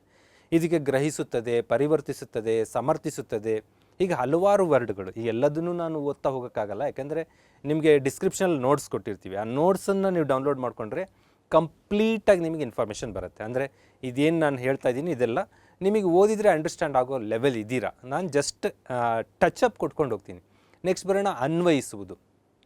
ನಾಲೆಡ್ಜ್, ಏನೋ ಒಂದು ವಿಚಾರಗಳನ್ನ ಕಲಿಕೆ ಆಗಿದೆ, ಆ ಕಲಿಕೆನ ಹೊಸ ಸನ್ನಿವೇಶದಲ್ಲಿ ಅಪ್ಲೈ ಮಾಡೋದು. ಅಂದರೆ ತರಗತಿಯಲ್ಲಿ ಕಲ್ತಿದ್ದನ್ನು ಹೊರಗಡೆ ನಾವು ಅಪ್ಲೈ ಮಾಡಬೇಕು. ಅಂದರೆ ಈಗ ಏನಾಗಿದೆ ಅಂದರೆ ಕ್ಲಾಸ್ ರೂಮ್ಗೂ ಕಾರ್ಪೊರೇಟ್ಗೂ ಡಿಸ್ಕನೆಕ್ಟು. ಕಾರ್ಪೊರೇಟಲ್ಲಿ ಯಾಕೆ ನಮ್ಮ ವಿದ್ಯಾರ್ಥಿಗಳನ್ನ ಅಪಾಯಿಂಟ್ ಮಾಡ್ಕೋತಿಲ್ಲ ಅಂದರೆ ಕ್ಲಾಸ್ ರೂಮ್ ಕಲಿಕೆಗೂ ಕಾರ್ಪೊರೇಟ್ ಡಿಮ್ಯಾಂಡ್ಗೂ ಸಂಬಂಧನೇ ಇಲ್ದಂಗಾಗಿದೆ. ಹಾಗಾಗಿ ಕಾರ್ಪೊರೇಟಲ್ಲಿ ಏನು ಬೇಕೋ ಅದನ್ನು ಕ್ಲಾಸ್ ರೂಮಲ್ಲಿ ಕಲಿತ್ರೆ ದಟ್ ಈಸ್ ಅನ್ವಯ ಮಾಡೋಕ್ಕೆ, ಅಪ್ಲೈ ಮಾಡೋಕ್ಕೆ ಈಸಿ ಆಗುತ್ತೆ. ಹಾಗಾಗಿ ಅಪ್ಲೈಯಿಂಗ್ ಸ್ಕಿಲ್ಗಳನ್ನು ಡೆವಲಪ್ ಮಾಡಬೇಕು. ಸಿಂಪ್ಲಿ ಒಬ್ಬ ಹುಡುಗ ಕ್ಯಾಲ್ಕುಲೇಷನ್ ಎಲ್ಲ ಕಲ್ತಿದ್ದಾನೆ, ಒಂದಷ್ಟು ವಿಚಾರ ಕಲ್ತಿದ್ದಾನೆ. ಒಬ್ಬ ಎಂಪ್ಲಾಯ್ ರಜೆ ಹೋಗ್ತಾನೆ, ರಜೆ ಹೋದಾಗ ರಜೆಯನ್ನು ಲೆಕ್ಕಾಚಾರ ಹಾಕೋದು, ಹೇಗೆ ಯಾವ್ಯಾವ ರಜೆ ಇವನಿಗೆ ಅನ್ವಯ ಆಗುತ್ತೆ, ಯಾವ ರಜೆಯಿಂದ ಎಷ್ಟು ಡಿಡಕ್ಟ್ ಮಾಡಬೇಕು, ಈ ಸ್ಕಿಲ್ ಇರಬೇಕು. ಪರೀಕ್ಷೆಯನ್ನು ನಡೆಸಬೇಕು ಅಂತ ಇವನು ಆಫೀಸರ್ ಆದಾಗ ಹೇಳ್ತಾರೆ ಅಂದಾಗ ಪರೀಕ್ಷೆ ನಡೆಸಬೇಕಾದ್ರೆ ಅದರ ಟ್ರಸ್ಟ್ ಕಾಪಾಡ್ಕೊಳ್ಳೋಕ್ಕೆ, ಅದರ ಕ್ರೆಡಿಬಿಲಿಟಿ ಕಾಪಾಡ್ಕೊಳ್ಳೋಕ್ಕೆ ಹೇಗೆ ಇವ್ಯಾಲ್ಯೂಯೇಷನ್ ಮಾಡಬೇಕು, ಇವ್ಯಾಲ್ಯೂಯೇಷನ್ ಮಾಡಬೇಕಾದ್ರೆ ಆಬ್ಜೆಕ್ಟಿವ್ ಆಗಿರ್ಬೇಕಾ ಸಬ್ಜೆಕ್ಟಿವ್ ಆಗಿರ್ಬೇಕಾ, ವ್ಯಕ್ತಿಯಿಂದ ಅದನ್ನ ಇವ್ಯಾಲ್ಯೂಯೇಟ್ ಮಾಡಿಸ್ಬೇಕಾ, ಮೆಕ್ಯಾನೈಸ್ ಆಗಿ ಇವ್ಯಾಲ್ಯೂಯೇಷನ್ ಮಾಡಿಸ್ಬೇಕಾ, ಸ್ಟ್ಯಾಟಿಸ್ಟಿಕ್ಸನ್ನು ಅಪ್ಲೈ ಮಾಡಿ ಹೇಗೆ 100% ಕರೆಕ್ಟಾದ ರಿಸಲ್ಟ್ ತೆಗಿಬೇಕು, ಈ ಥರ ಎಲ್ಲ ಕಡೆ ಅಪ್ಲೈ ಮಾಡೋದಕ್ಕೆ ಇಲ್ಲಿನ ನಾಲೆಡ್ಜ್ ಯೂಸ್ ಮಾಡ್ಕೋಬೇಕು. ಹಾಗಾಗಿ ನಾವೇನು ಮಾಡ್ತೀವಿ, ಈಗ ನಾನು ಅಲ್ಲಿ ಏನೇನೋ ಕಲ್ತನಪ್ಪ ಲೈಫಲ್ಲಿ ಏನಕ್ಕೂ ಬರ್ತಾ ಇಲ್ಲ ಅನ್ನೋ ಸ್ಥಿತಿ ಮುಟ್ಟಿದ್ದೀವಿ. ಅಂದರೆ ಅಲ್ಲಿನ ಕಂಟೆಂಟ್ಗಳು ಲೈಫ್ ಅಪ್ಲಿಕೇಬಲ್ ಆಗಬೇಕು ಅನ್ನೋದು ಇಲ್ಲಿನ ಆಶಯ ಆಗುತ್ತೆ. ಅನ್ವಯಿಸುವುದು, ಬದಲಾಯಿಸುವುದು, ಕ್ಯಾಲ್ಕುಲೇಟ್ ಮಾಡೋದು, ಲೆಕ್ಕಾಚಾರ ಮಾಡೋದು, ಹೀಗೆ ಹಲವಾರು ಕೀವರ್ಡ್ಸ್ಗಳು ಈ ಅಪ್ಲೈಯಿಂಗಿಗೆ ಬರುತ್ತೆ. ನೆಕ್ಸ್ಟ್ ಬರೋಣ ಸ್ನೇಹಿತರೆ, ಅನಾಲೈಸಿಂಗ್, ವಿಶ್ಲೇಷಣೆ ಮಾಡೋವಂಥದ್ದು. ಒಂದು ಸ್ಟ್ರಕ್ಚರ್ನ ಅರ್ಥ ಮಾಡಿಕೊಳ್ಳೋದಕ್ಕೆ ಅದನ್ನು ಡಿವೈಡ್ ಅಂದರೆ ಪ್ರತ್ಯೇಕ ಘಟಕಗಳಾಗಿ ಮಾಡಿ, ಅಂದರೆ ಒಂದು ಪ್ರಾಬ್ಲಮ್ ಬಂದಿದೆ, ಆ ಪ್ರಾಬ್ಲಮಲ್ಲಿ ಎಲ್ಲಿ ಪ್ರಾಬ್ಲಮ್ ಆಗಿದೆ ಪರ್ಟಿಕ್ಯುಲರ್ ಸ್ಪಾಟಲ್ಲಿ ಅಂತ. ಒಂದು ಬಸ್ ಕೆಟ್ಟು ನಿಂತಿದೆ ಅಂದ ಕೂಡಲೇ ಕೆಟ್ಟು ನಿಂತಿದೆ, ಎಲ್ಲಿ ಹೊಗೆ ಬಂತು ಕೇಳ್ತಾರೆ, ಇಂಥ ಕಡೆ. ಆ ಹೊಗೆ ಬರೋದಕ್ಕೆ ರೀಸನ್ ಏನಿದು ಅಂತ, ಇಂಥ ಭಾಗದಲ್ಲೇ ಇದೆ ಅಂತ ಪರ್ಟಿಕ್ಯುಲರ್ ಆಗಿ ಆ ಪ್ರಾಬ್ಲಮ್ನ ಡಿವೈಡ್ ಮಾಡಿ ಅರ್ಥ ಮಾಡ್ಕೋಬೇಕು. ದಿಸ್ ಈಸ್ ಕಾಲ್ಡ್ ಅನಾಲಿಸಿಂಗ್ ಸ್ಕಿಲ್ ಅಂತ ಕರಿತೀವಿ.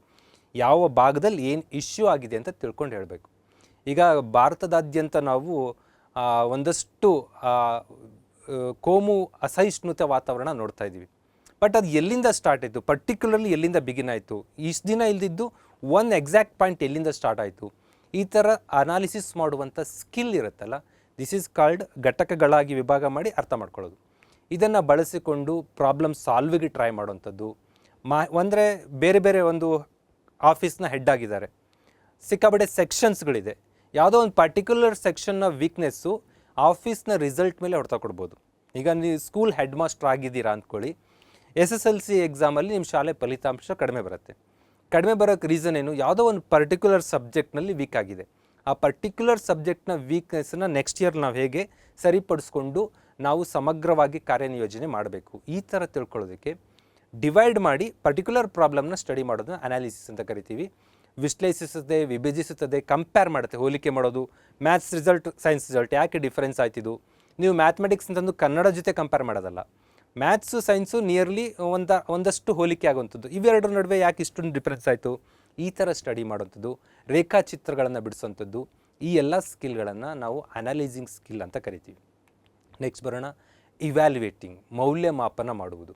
ಮೌಲ್ಯಮಾಪನ ಮಾಡುವುದು ಅಂದರೆ ವಿಚಾರಗಳು, ವಸ್ತುಗಳನ್ನು ಜಡ್ಜ್ಮೆಂಟ್ ಮಾಡೋದು, ಅಂದರೆ ಡಿಸಿಷನ್ ಮೇಕಿಂಗ್ ಅಂತ ಕರಿತೀವಿ. ಇದು ಹೇಗೆ, ಇದು ಹಾಗೆ, ಇದು ಹೀಗೆ ಅಂತ. ಅಂದರೆ ಇದೆಲ್ಲ ನೋಡಿಕೊಂಡು ಏನು ಆಗಬೇಕು ಔಟ್ಕಮ್ ಅಂದರೆ ಪರಿಣಾಮಕಾರಿ ಪರಿಹಾರ ಹುಡ್ಕೋದು. ಪ್ರಾಬ್ಲಮ್ ನಾವೆಲ್ಲ ಏನಂದರೆ ಪ್ರಾಬ್ಲಮ್ ಕ್ರಿಯೇಟರ್ ಆಗಿದ್ದೇವೆ, ಪ್ರಾಬ್ಲಮ್ ಸೊಲ್ಯೂಷನ್ ಮಾಡ್ತಾ ಇಲ್ಲ. ಸೊಲ್ಯೂಷನ್ ಮಾಡೋದಕ್ಕೋಸ್ಕರ ಇವ್ಯಾಲ್ಯೂಯೇಟ್ ಆಗಲೇಬೇಕು. ಅಂದರೆ ಪ್ರತಿ ವರ್ಷ ಒಂದು ರೋಡ್ ಕಿತ್ತೋಗ್ತಾ ಇದೆ. ಪ್ರತಿ ವರ್ಷ ಡಾಂಬರ್ ಹಾಕ್ತಾ ಇದ್ದಾರೆ, ಬಟ್ ಕಿತ್ತೋಗ್ತಾ ಇದೆ. ಹಾಗಂತ ಕೂಡ ಅಲ್ಲೇನೋ ಭ್ರಷ್ಟಾಚಾರ ನಡೆದಿದೆ ಅಂತಲ್ಲ. What is problem is there, ಅಲ್ಲಿ ಏನು ಸಾಯಿಲ್ ಇಶ್ಯೂಸ್ ಇದೆಯಾ, ಏನಾದರೂ ಕೆಳಗಡೆಯಿಂದ ನೀರು ಬರ್ತಾ ಇದೆಯಾ, ಏನು ಪರ್ಟಿಕ್ಯುಲರ್ ಇಶ್ಯೂ ಇದೆ ಅದನ್ನು ಇವ್ಯಾಲ್ಯುಯೇಟ್ ಮಾಡಿ ಪ್ರಾಬ್ಲಮ್ ಸೊಲ್ಯೂಷನ್ ಮಾಡಬೇಕು. ಮತ್ತು ರಿಕ್ರೂಟ್ಮೆಂಟ್ ಟೈಮಲ್ಲಿ ಹೆಚ್ಚು ಅರ್ಹ ಅಭ್ಯರ್ಥಿ ನೇಮಕ ಮಾಡೋದು. ಈಗ ರ್ಯಾಂಕ್ ನೋಡಿರ್ಬೋದು, ಒಂದೊಂದು ವರ್ಷ 625, 20 ಜನ 625 ಅಂತ ತಗೊಳ್ಳೋದು. 20 ಜನನೂ ಅದಕ್ಕೆ ಈಕ್ವಲ್ ಆಗಿ ಅರ್ಹರಿದ್ರ ಅಥವಾ ಇವ್ಯಾಲ್ಯೂಯೇಷನಲ್ಲಿರೋ ದೋಷಿಗಳಾಗಿದೆಯಾ, ಅಂದರೆ ಎಕ್ಸಾಕ್ಟ್ ಅರ್ಹರನ್ನು ನೇಮಕ ಮಾಡೋಕ್ಕೆ ಇವ್ಯಾಲ್ಯೂಯೇಟಿಂಗ್ ಪ್ರೊಸೆಸ್ ಕರೆಕ್ಟ್ ಇರಬೇಕು.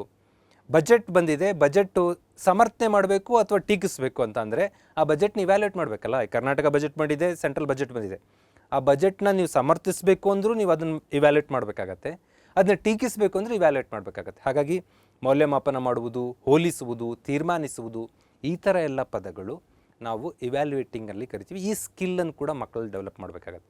ನೆಕ್ಸ್ಟು ರಚಿಸುವುದು, ಕ್ರಿಯೇಟಿಂಗ್.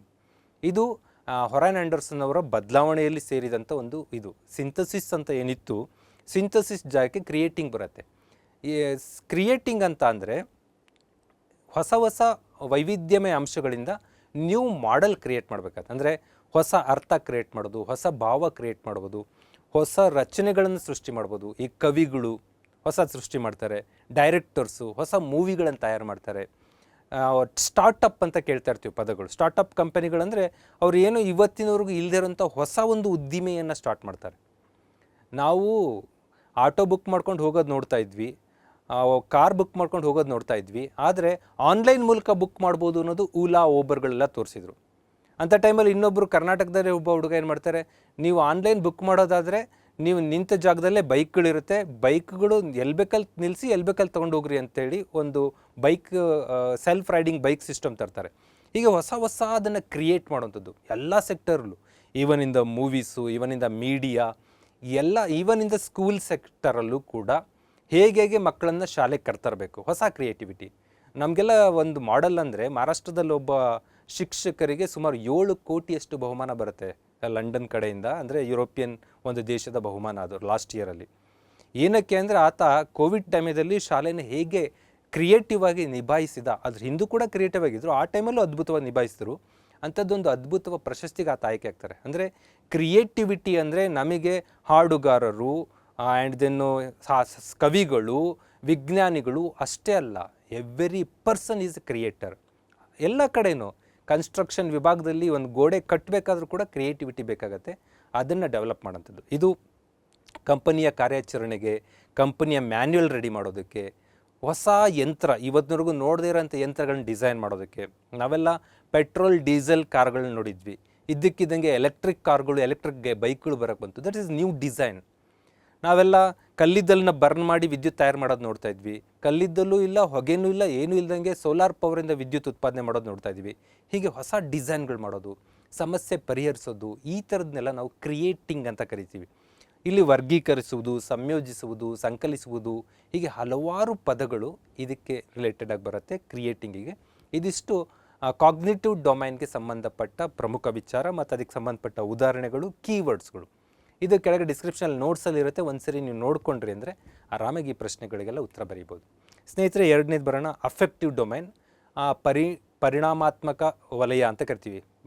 ಪರಿಣಾಮಾತ್ಮಕ ಅಂದರೆ ಏನು ಇಂಪ್ಯಾಕ್ಟ್ ಮಾಡ್ತಾ ಇದೆ ಅಂತ, ಭಾವನೆಗಳನ್ನು ಹೇಗೆ ಸೃಷ್ಟಿ ಮಾಡ್ತಾ ಇದೆ, ಇದು ಆ್ಯಟಿಟ್ಯೂಡ್ ಲೆವೆಲ್ಗೆ ಕರಿತೀವಿ. 5 ಲೆವೆಲ್ ಬರುತ್ತೆ ಇದು. ಇದನ್ನು ಬ್ಲೂಮ್, ಕ್ರಾತ್ವುಲ್ ಅಂತ, ಏನು ನಮ್ಮ ಲೊರೆನ್ ಆ್ಯಂಡರ್ಸನ್ ಜೊತೆನೂ ಕೆಲಸ ಮಾಡ್ತಾಯಿದ್ರು ಕ್ರಾತ್ವುಲ್ ಅವರು, ಮತ್ತು ಮೆಯ್ಸಿಯಾನ್ ಅವರು 73ನಲ್ಲಿ ಡೆವಲಪ್ ಮಾಡ್ತಾರೆ. ವೆರಿ ಫಸ್ಟ್ ಕಾಗ್ನೇಟಿವ್ ಡೊಮೈನ್ ಅದು 56ಅಲ್ಲಿ ಡೆವಲಪ್ ಆಯಿತು. 73ನೇ ಇಸ್ವಿ ಟೈಮಲ್ಲಿ ಈ ಅಫೆಕ್ಟಿವ್ ಡೊಮೈನ್ ಡೆವಲಪ್ ಆಗುತ್ತೆ. ಭಾವನೆಗಳು, ಮೌಲ್ಯಗಳು, ಮೆಚ್ಚುಗೆ, ನಾವೇನು ಇನ್ನೊಬ್ಬರನ್ನು ಅಫೆಕ್ಷನ್ ಮಾಡೋದು ಆ್ಯಂಡ್ ಉತ್ಸಾಹ, ಮೋಟಿವೇಶನ್, ಇವೆಲ್ಲವನ್ನು ಕ್ರಿಯೇಟ್ ಮಾಡುವಂಥ ವಲಯಗಳು ಹೇಗಿರಬೇಕು ಅಂತ ಅನಲೈಸ್ ಮಾಡ್ತಾ ಬರ್ತಾರೆ. ಇಲ್ಲಿ 5 ಲೆವೆಲ್ ಬರುತ್ತೆ. ವೆರಿ ಫಸ್ಟ್ ಸ್ವೀಕರಿಸೋದು. ಅಂದರೆ ನಮಗೊಂದು ಅವೇರ್ನೆಸ್ ಇರಬೇಕು, ಅರಿವು, ಕೇಳಲು ಇಚ್ಛೆ, ಕೇಳಿಸ್ಕೊಳ್ಳೋಂಥದ್ದು, ಅಟೆನ್ಷನ್, ಗಮನ ಕೊಡೋಂಥದ್ದು, ಹೀಗೆ ಹಲವಾರು ವಿಚಾರಗಳು. ರಿಸೀವಿಂಗ್, ನೀವು ರಿಸೀವ್ ಮಾಡ್ಕೋಬೇಕು ಅಂದರೆ ಏಕಾಗ್ರತೆ, ಅಟೆನ್ಷನ್ ಬೇಕಾಗತ್ತೆ, ಅಟೆನ್ಷನ್ ಆಗಿರಬೇಕು, ಗಮನ ಕೊಡಬೇಕು, ಕೇಳಿಸ್ಕೋಬೇಕು, ಮತ್ತು ಅರಿವು ಇರಬೇಕು, ಆ ಪ್ರೆಸೆಂಟ್ ಆಗಿರಬೇಕಲ್ಲ, ಆಬ್ಸೆಂಟ್ ಮೈಂಡೆಡ್ ಆಗಿರಬಾರ್ದು. ಈ ಥರದ್ದೆಲ್ಲ ನಾವು ರಿಸೀವಿಂಗ್ ಫ್ಯಾಕ್ಟ್ರಲ್ಲಿ ತೊಗೋತೀವಿ. ಇತರರ ಮಾತುಗಳನ್ನು ಗೌರವದಿಂದ ಕೇಳಿಸ್ಕೊಳ್ಳೋದು, ಸುಮ್ಮನೆ ಕಾಟಾಚಾರಕ್ಕಲ್ಲ. ಹೊಸತಾಗಿ ಯಾವುದೋ ವ್ಯಕ್ತಿ ಪರಿಚಯ ಆಗ್ತಾಯಿದೆ ಅಂದರೆ ಆ ಪರಿಚಯ ಆಗಿದ್ದನ್ನು ನಾವು ಕ್ಲಿಯರಾಗಿ ಕೇಳಿಸ್ಕೊಂಡು ನೆನ್ಪಿಟ್ಕೋಬೇಕು. ಯಾಕೆಂದರೆ ಮನುಷ್ಯರಿಗೆ ಗೊತ್ತು, ನಿಮಗೆ ಯಾವುದೇ ವ್ಯಕ್ತಿಗೆ ಹಾಯ್ ಚೆನ್ನಾಗಿದ್ದೀರಾ ಹೀಗೆಲ್ಲ ಮಾತಾಡ್ಕೊಂಡು 1 ಗಂಟೆ ಮಾತಾಡಿ ಬಂದಿರ್ತೀವಿ, ಅವ್ರ ಹೆಸರು ನಮಗೆ ಗೊತ್ತಿರಲ್ಲ.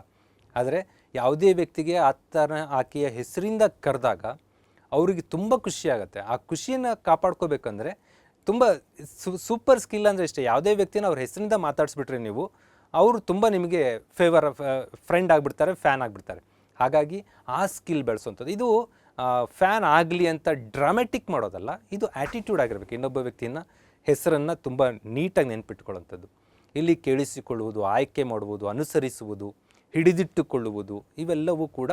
ಆ್ಯಂಡ್ ಹೊಸ ಪ್ಲೇಸ್ಗೆ ಹೋಗ್ತಾ ಇದ್ದೀರಾ, ಆ ಲೊಕೇಶನನ್ನು ನೀವು ಕರೆಕ್ಟಾಗಿ ಟ್ರ್ಯಾಕ್ ಮಾಡು. ಒಂದು ಸರಿ ಒಂದು ಮನೆಗೆ ಹೋಗಿ ಬಂದಿದ್ದೀರಾ, ಇನ್ನೊಂದು ಸರಿ ಬರ್ತಾ ನಿಮ್ಮ ಮನೆಗೆ ಗೊತ್ತಾಗ್ತಾ ಇಲ್ಲ ಅಂದರೆ ಅವ್ರಿಗೆ ಬೇಜಾರಾಗುತ್ತೆ. ನನ್ನ ಮನೆಗೆ ಮೊನ್ನೆ ಅಷ್ಟೇ ಬಂದೋಗಿದ್ದಾನೆ, ನನ್ನ ಮನೆಗೆ ಗೊತ್ತಾಗ್ತಾ ಇಲ್ಲ ಅಂತ.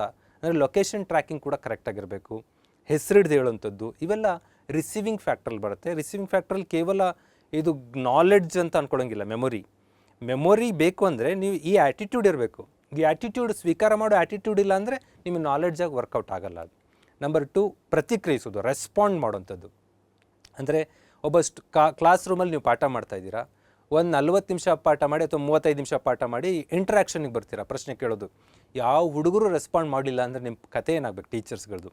ಹಾಗಾಗಿ ಕಲಿಯುವರ ಕಡೆಯಿಂದ ಸಕ್ರಿಯವಾಗಿ ಭಾಗವಹಿಸುವಿಕೆ, ಪ್ರತಿಕ್ರಿಯೆ ನೀಡೋದು, ಮೋಟಿವೇಟ್ ಆಗೋಂಥದ್ದು, ಇದೆಲ್ಲ ಆಗಬೇಕು ಅಂದರೆ ರೆಸ್ಪಾನ್ಸ್ ಬೇಕಾಗತ್ತೆ. ಆ ರೆಸ್ಪಾನ್ಸ್ ಮಾಡುವುದು ಕೂಡ ಒಂದು ಆ್ಯಟಿಟ್ಯೂಡು. ಅಂದರೆ ತರಗತಿಯ ಚರ್ಚೆಯಲ್ಲಿ ಭಾಗವಹಿಸೋದು, ಪ್ರೆಸೆಂಟೇಷನ್ ಮಾಡೋಂಥದ್ದು, ಹೀಗೆಲ್ಲ ಮಾಡೋ ಮೂಲಕ ಮಗುವೊಂದು ರೆಸ್ಪಾನ್ಸ್ ಮಾಡ್ತಾ ಇರಬೇಕು. ಉತ್ತರಿಸೋದು, ಇನ್ನೊಬ್ಬರಿಗೆ ಅಲ್ಲಿ ಡಿಫಿಕಲ್ಟ್ ಇದೆ ಬಿದ್ದಿದ್ದಾರೆ ಸಹಾಯ ಮಾಡೋವಂಥದ್ದು, ಆ್ಯಂಡ್ ಯಾರೋ ಒಳ್ಳೆ ಕೆಲಸ ಮಾಡ್ತಾರೆ ಫಾಲೋ ಮಾಡೋಂಥದ್ದು, ಡಿಸ್ಕಷನ್ ಮಾಡೋಂಥದ್ದು, ಇವೆಲ್ಲವೂ ಕೂಡ ರೆಸ್ಪಾಂಡಿಂಗ್ ಅಂತ. ಇದು ಆ್ಯಟಿಟ್ಯೂಡಲ್ ಲೆವೆಲ್ ಆಗಿರುತ್ತೆ, ನಮ್ಮ ಅಫರ್ಮೇಟಿವ್ ಅಫೆಕ್ಟಿವ್ ಲೆವೆಲ್ಗೆ ಆಗಿರುತ್ತೆ. ನಂಬರ್ 3 ಮೌಲ್ಯೀಕರಿಸುವುದು, ವ್ಯಾಲ್ಯೂಯಿಂಗ್ ಅಂತ ಕರಿತೀವಿ. ಏನು ವ್ಯಾಲ್ಯೂಯಿಂಗ್ ಅಂದರೆ, ಒಂದು ವಸ್ತು ಇದೆ, ಒಂದು ವಿದ್ಯಮಾನ ಇದೆ, ಒಂದು ನಡವಳಿಕೆ ಇದೆ, ಅದಕ್ಕೊಂದು ವ್ಯಾಲ್ಯೂ ಇರುತ್ತೆ. ಯಾವುದೇ ವಸ್ತು, ಯಾವುದೇ ಇನ್ಸಿಡೆಂಟ್ ನಡೀತಿರ್ಬೋದು, ಯಾವುದೇ ಬಿಹೇವಿಯರ್ ಇರ್ಬೋದು, ಅದಕ್ಕೊಂದು ವ್ಯಾಲ್ಯೂ ಕೊಡಬೇಕು ನೀವು ಅಂತ. ಅಂದರೆ ಕೆಲವು ಸಿಂಪಲ್ ಆದ ವ್ಯಾಲ್ಯೂ ಇರುತ್ತೆ, ಕೆಲವು ಕಾಂಪ್ಲೆಕ್ಸ್ ಇರುತ್ತೆ. ಅಂದರೆ ನೋಡ್ತಿದ್ದಂಗೆ ಸಿಂಪಲ್ಲಾಗಿ ಗೌರವ ಕೊಡುವಂಥದ್ದು, ಮೌಲ್ಯೀಕರ ಕೊಡುವಂಥದ್ದಾಗಿರುತ್ತೆ. ಕೆಲವೊಂದು ನೋಡ್ತಿದ್ದಂಗೆ ಮೌಲ್ಯ ಇರಲ್ಲ, ದಟ್ ಇಂಟರ್ನಲ್ ವ್ಯಾಲ್ಯೂ ತುಂಬ ಇರುತ್ತೆ. ಆ ರೀತಿ ಮೌಲ್ಯೀಕರಿಸುವಂಥ ಸ್ಕಿಲ್ಲನ್ನು ಕಲಿಸ್ಬೇಕಾಗತ್ತೆ. ಸಿಂಪ್ಲಿ ಏನು ಮೌಲ್ಯೀಕರಿಸೋದು ಅಂತ ಅಂದರೆ, ಕಮ್ಯುನಿಸ್ಟ್ ದೇಶ ಚೀನಾ ಇದೆ, ಡೆಮೊಕ್ರೆಟಿಕ್ ದೇಶ ಇಂಡಿಯಾ ಇದೆ. ಕಮ್ಯುನಿಸ್ಟ್ ದೇಶ ಚೀನಾದಲ್ಲಿ ಎಲ್ಲರಿಗೂ ಕೆಲಸ ಸಿಗ್ತಾಯಿದೆ, ಉದ್ಯೋಗ ಚೆನ್ನಾಗಿ ಸಿಗ್ತಾಯಿದೆ, ಹೆಚ್ಚು ಎಂಪ್ಲಾಯ್ಮೆಂಟ್ ಕ್ರಿಯೇಟ್ ಮಾಡ್ತಾಯಿದ್ದಾರೆ. ಭಾರತದಲ್ಲಿ ಅಷ್ಟು ಕ್ರಿಯೇಟ್ ಮಾಡೋಕ್ಕಾಗ್ತಾ ಇಲ್ಲ. ಆದರೆ ಹುಡುಗನಿಗೆ ಅಲ್ಲಿ ಉದ್ಯೋಗ ಸಿಗುತ್ತೆ, ಅಲ್ಲಿ ಅಷ್ಟು ಚೆನ್ನಾಗಿರ್ಬೋದು ಅಂತ ಹೇಳಿ ಆತನ ಮನೋಭಾವದಲ್ಲಿ ಕಮ್ಯುನಿಸ್ಟ್ ಆಟಿಟ್ಯೂಡ್ ಬೆಳೆಸ್ತಿರೋ, ಅಥವಾ ಡೆಮೊಕ್ರೆಟಿಕ್ ದೇಶದಲ್ಲಿ ಇಷ್ಟೊಂದು ಸ್ವಾತಂತ್ರ್ಯ, ಇಷ್ಟೊಂದು ಫ್ರೀಡಮ್, ಇಷ್ಟೊಂದು ನಿನಗೆ ವಿಚಾರ ಮಾಡುವ ಸ್ವಾತಂತ್ರ್ಯ, ಅಭಿವ್ಯಕ್ತಿ ಸ್ವಾತಂತ್ರ್ಯ ಎಲ್ಲ ಇರುತ್ತಲ್ಲ, ಇದ್ರ ಬಗ್ಗೆ ನಂಬಿಕೆ ಬೆಳೆಸ್ತಿರೋ, ಇದು ಇಂಪಾರ್ಟೆಂಟ್. ಆವಾಗ ವಿದ್ಯಾರ್ಥಿಯಲ್ಲಿ ಕಮ್ಯುನಿಸ್ಟ್ಗೆ ಮೌಲ್ಯೀಕರಿಸಬೇಕಾ, ವ್ಯಾಲ್ಯೂಯಿಂಗ್ ಮಾಡಬೇಕಾ, ಡೆಮೊಕ್ರಟಿಗೆ ವ್ಯಾಲ್ಯೂಯಿಂಗ್ ಮಾಡಬೇಕಾ? ಉಕ್ರೇನ್ ರಷ್ಯಾ ಯುದ್ಧ ನಡೀತಾ ಇದೆ. ಈತ ನಮ್ಮ ದೇಶದ ವಿದೇಶಾಂಗ ನೀತಿಯಲ್ಲಿ ಯಾರ ಪರ ನಿಲ್ತೀವಿ ಅದು ಸೆಕೆಂಡರಿ. ಒಬ್ಬ ವ್ಯಕ್ತಿಯಾಗಿ ನಾನು ಉಕ್ರೇನ್ ಪರವಾಗಿ ನಿಲ್ತೀನ, ರಷ್ಯಾ ಪರವಾಗಿ ನಿಲ್ತೀನಿ ಅನ್ನುವಂಥ ವ್ಯಾಲ್ಯೂಯಿಂಗ್ ಮಾಡುವಂಥ ಸ್ಟೇಟಸ್ ಬೇಕು. ಅಂದರೆ ಡೈವರ್ಸಿಟಿ ಇದೆ ಇಂಡಿಯಾದಲ್ಲಿ, ಆ ಡೈವರ್ಸಿಟಿಯನ್ನು ತುಂಬ ಸೆನ್ಸಿಟಿವ್ ಆಗಿ ಅಬ್ಸರ್ವ್ ಮಾಡಬೇಕು. ಡೈವರ್ಸಿಟಿಯನ್ನು ಒಪ್ಕೊಳ್ಳೋಂಥದ್ದು, ಅದು ಬಿಟ್ಕೊಂಡು ಡೈವರ್ಸಿಟಿನ ಒಪ್ಪಿಕೊಳ್ಳದೆ ಇದ್ದಾಗ ಈಗೇನು ಭಾರತದಲ್ಲಿ ಅಧ್ವಾನಗಳಾಗ್ತಾಯಿದೆ, ಇದಾಗ್ತಾ ಸ್ಟಾರ್ಟ್ ಆಗುತ್ತೆ. ಒಬ್ರಿಗೊಬ್ಬರು ಕಂಪ್ಲೇಂಟ್ ಮಾಡ್ಕೊತಾನೆ ಇರಬೇಕಾಗತ್ತೆ. ಆವಾಗ ಆ ಸಮುದಾಯಗಳು, ಆ ವ್ಯಕ್ತಿಗಳು ಹಿಂದುಳಿದ್ರೆ ಇಡೀ ದೇಶ ಹಿಂದಕ್ಕೆ ಬರುತ್ತೆ. ಪ್ರಾಬ್ಲಮ್ ಸಾಲ್ವಿಂಗ್ಸ್ ಕೆಪಾಸಿಟಿನ ಇನ್ಕ್ರೀಸ್ ಮಾಡುವಂಥದ್ದು, ಇದೆಲ್ಲದೂ ಕೂಡ ಮೌಲ್ಯೀಕರಿಸೋದ್ರಿಂದ ಜಾಸ್ತಿ ಆಗುತ್ತೆ. ಒಬ್ಬ ಹುಡುಗ ಸಮಾಜದಲ್ಲಿ ಇಂಥ ಬದಲಾವಣೆ ಆಗಬೇಕು, ಭ್ರಷ್ಟಾಚಾರ ನಡೀತಿದೆ, ಹಾಗಾಗ್ತಾಯಿದೆ, ಹೀಗಾಗ್ತಾಯಿದೆ ಅಂತ ಇದ್ದಾರೆ ಅಂದರೆ, ಅವರು ವ್ಯಾಲ್ಯೂಯಿಂಗ್ ಮಾಡ್ತಾ ಇದ್ದಾರೆ ಒಂದು ಪ್ರಾಮಾಣಿಕತೆಗೆ, ಪ್ರಾಂಪ್ಟ್ನೆಸ್ಗೆ, ಹಾನೆಸ್ಟಿ ಕಡೆಗೆ ಅಂತ. ಈಗ ನೋಡಿರ್ಬೋದು, ಕರ್ನಾಟಕದ ಯುವಕರು ಬೇಸತ್ತೋಗಿದ್ದಾರೆ ಪರೀಕ್ಷಾ ಅಕ್ರಮಗಳಿಂದ. ಏನು ಬಿಟ್ಟರೆ ಶ್ರೀಲಂಕಾದಲ್ಲಿ ರಾಜಕಾರಣಿಗಳು, ಅಧಿಕಾರಶಾಹಿಗಳ ಮನೆ ನುಗ್ತಾರೋ ಆ ಲೆವೆಲ್ನ ಆಕ್ರೋಶ ಅವ್ರ ಒಳಗಿದೆ. ಅಂದರೆ ಅವರು ವ್ಯಾಲ್ಯೂಯಿಂಗ್ ಮಾಡಿದ್ದಾರೆ ಭ್ರಷ್ಟಾಚಾರದ ವಿರುದ್ಧ ಪ್ರಾಮಾಣಿಕತೆ, ಆನೆಸ್ಟಿ. ದಿಸ್ ಈಸ್ ಒಂದು ಒಳ್ಳೆತನಕ್ಕೆ ಮೌಲ್ಯೀಕರಿಸುವಂಥ ಆ್ಯಟಿಟ್ಯೂಡನ್ನು ಮಕ್ಕಳಲ್ಲಿ ಬೆಳೆಸಬೇಕು ಅಂತ. ಪೂರ್ಣಗೊಳಿಸುತ್ತದೆ, ಪ್ರದರ್ಶಿಸುತ್ತದೆ, ಪ್ರತ್ಯೇಕಿಸೋದು, ಡಿವೈಸ್ ಮಾಡೋ. ಅಂದರೆ ಪ್ರತ್ಯೇಕಿಸೋದು, ಇಲ್ಲೇನು ಪ್ರತ್ಯೇಕಿಸೋದು? ಭ್ರಷ್ಟಾಚಾರ ವರ್ಸಸ್ ಪ್ರಾಮಾಣಿಕತೆ ಕಡೆಗೆ ಒಲವು ತೋರುವಂಥದ್ದು, ಅವರೇ ಸ್ಟಾರ್ಟ್ ಮಾಡೋವಂಥದ್ದು, ಹೊಸ ರಿಫಾರ್ಮ್ಗಳನ್ನು ಸ್ಟಾರ್ಟ್ ಮಾಡೋವಂಥದ್ದು. ಇಂಡಿಯಾ ಅಗೇನ್ಸ್ಟ್ ಕರಪ್ಷನ್ ಅಂತ ಒಂದು ಮೂಮೆಂಟ್, ಆ ಮೂಮೆಂಟಿಂದಾಗಿ ದೆಹಲಿಯಲ್ಲಿ ಹೊಸ ಸರ್ಕಾರ, ಯಾರೂ ಇಮ್ಯಾಜಿನ್ ಮಾಡದ ರೀತಿಯಲ್ಲಿ ಒಂದು ಪಕ್ಷ 2012 ಟೈಮಲ್ಲಿ ಅಧಿಕಾರಕ್ಕೆ ಬರುತ್ತೆ. ಇದೇನು ಹೊಸ ವ್ಯಾಲ್ಯೂ ಕಡೆ ಜನಾಭಿಪ್ರಾಯ ರೂಪುಗೊಳ್ತು. ಇದನ್ನು ನಾವು ವ್ಯಾಲ್ಯೂಯಿಂಗ್ ಅಂತ ಕರಿತೀವಿ. ಓಕೆ ಸ್ನೇಹಿತರೆ, ನೆಕ್ಸ್ಟ್ ಪಾಯಿಂಟಿಗೆ ಬರೋಣ. ಸಂಘಟಿಸುವುದು, ಆರ್ಗನೈಸಿಂಗ್.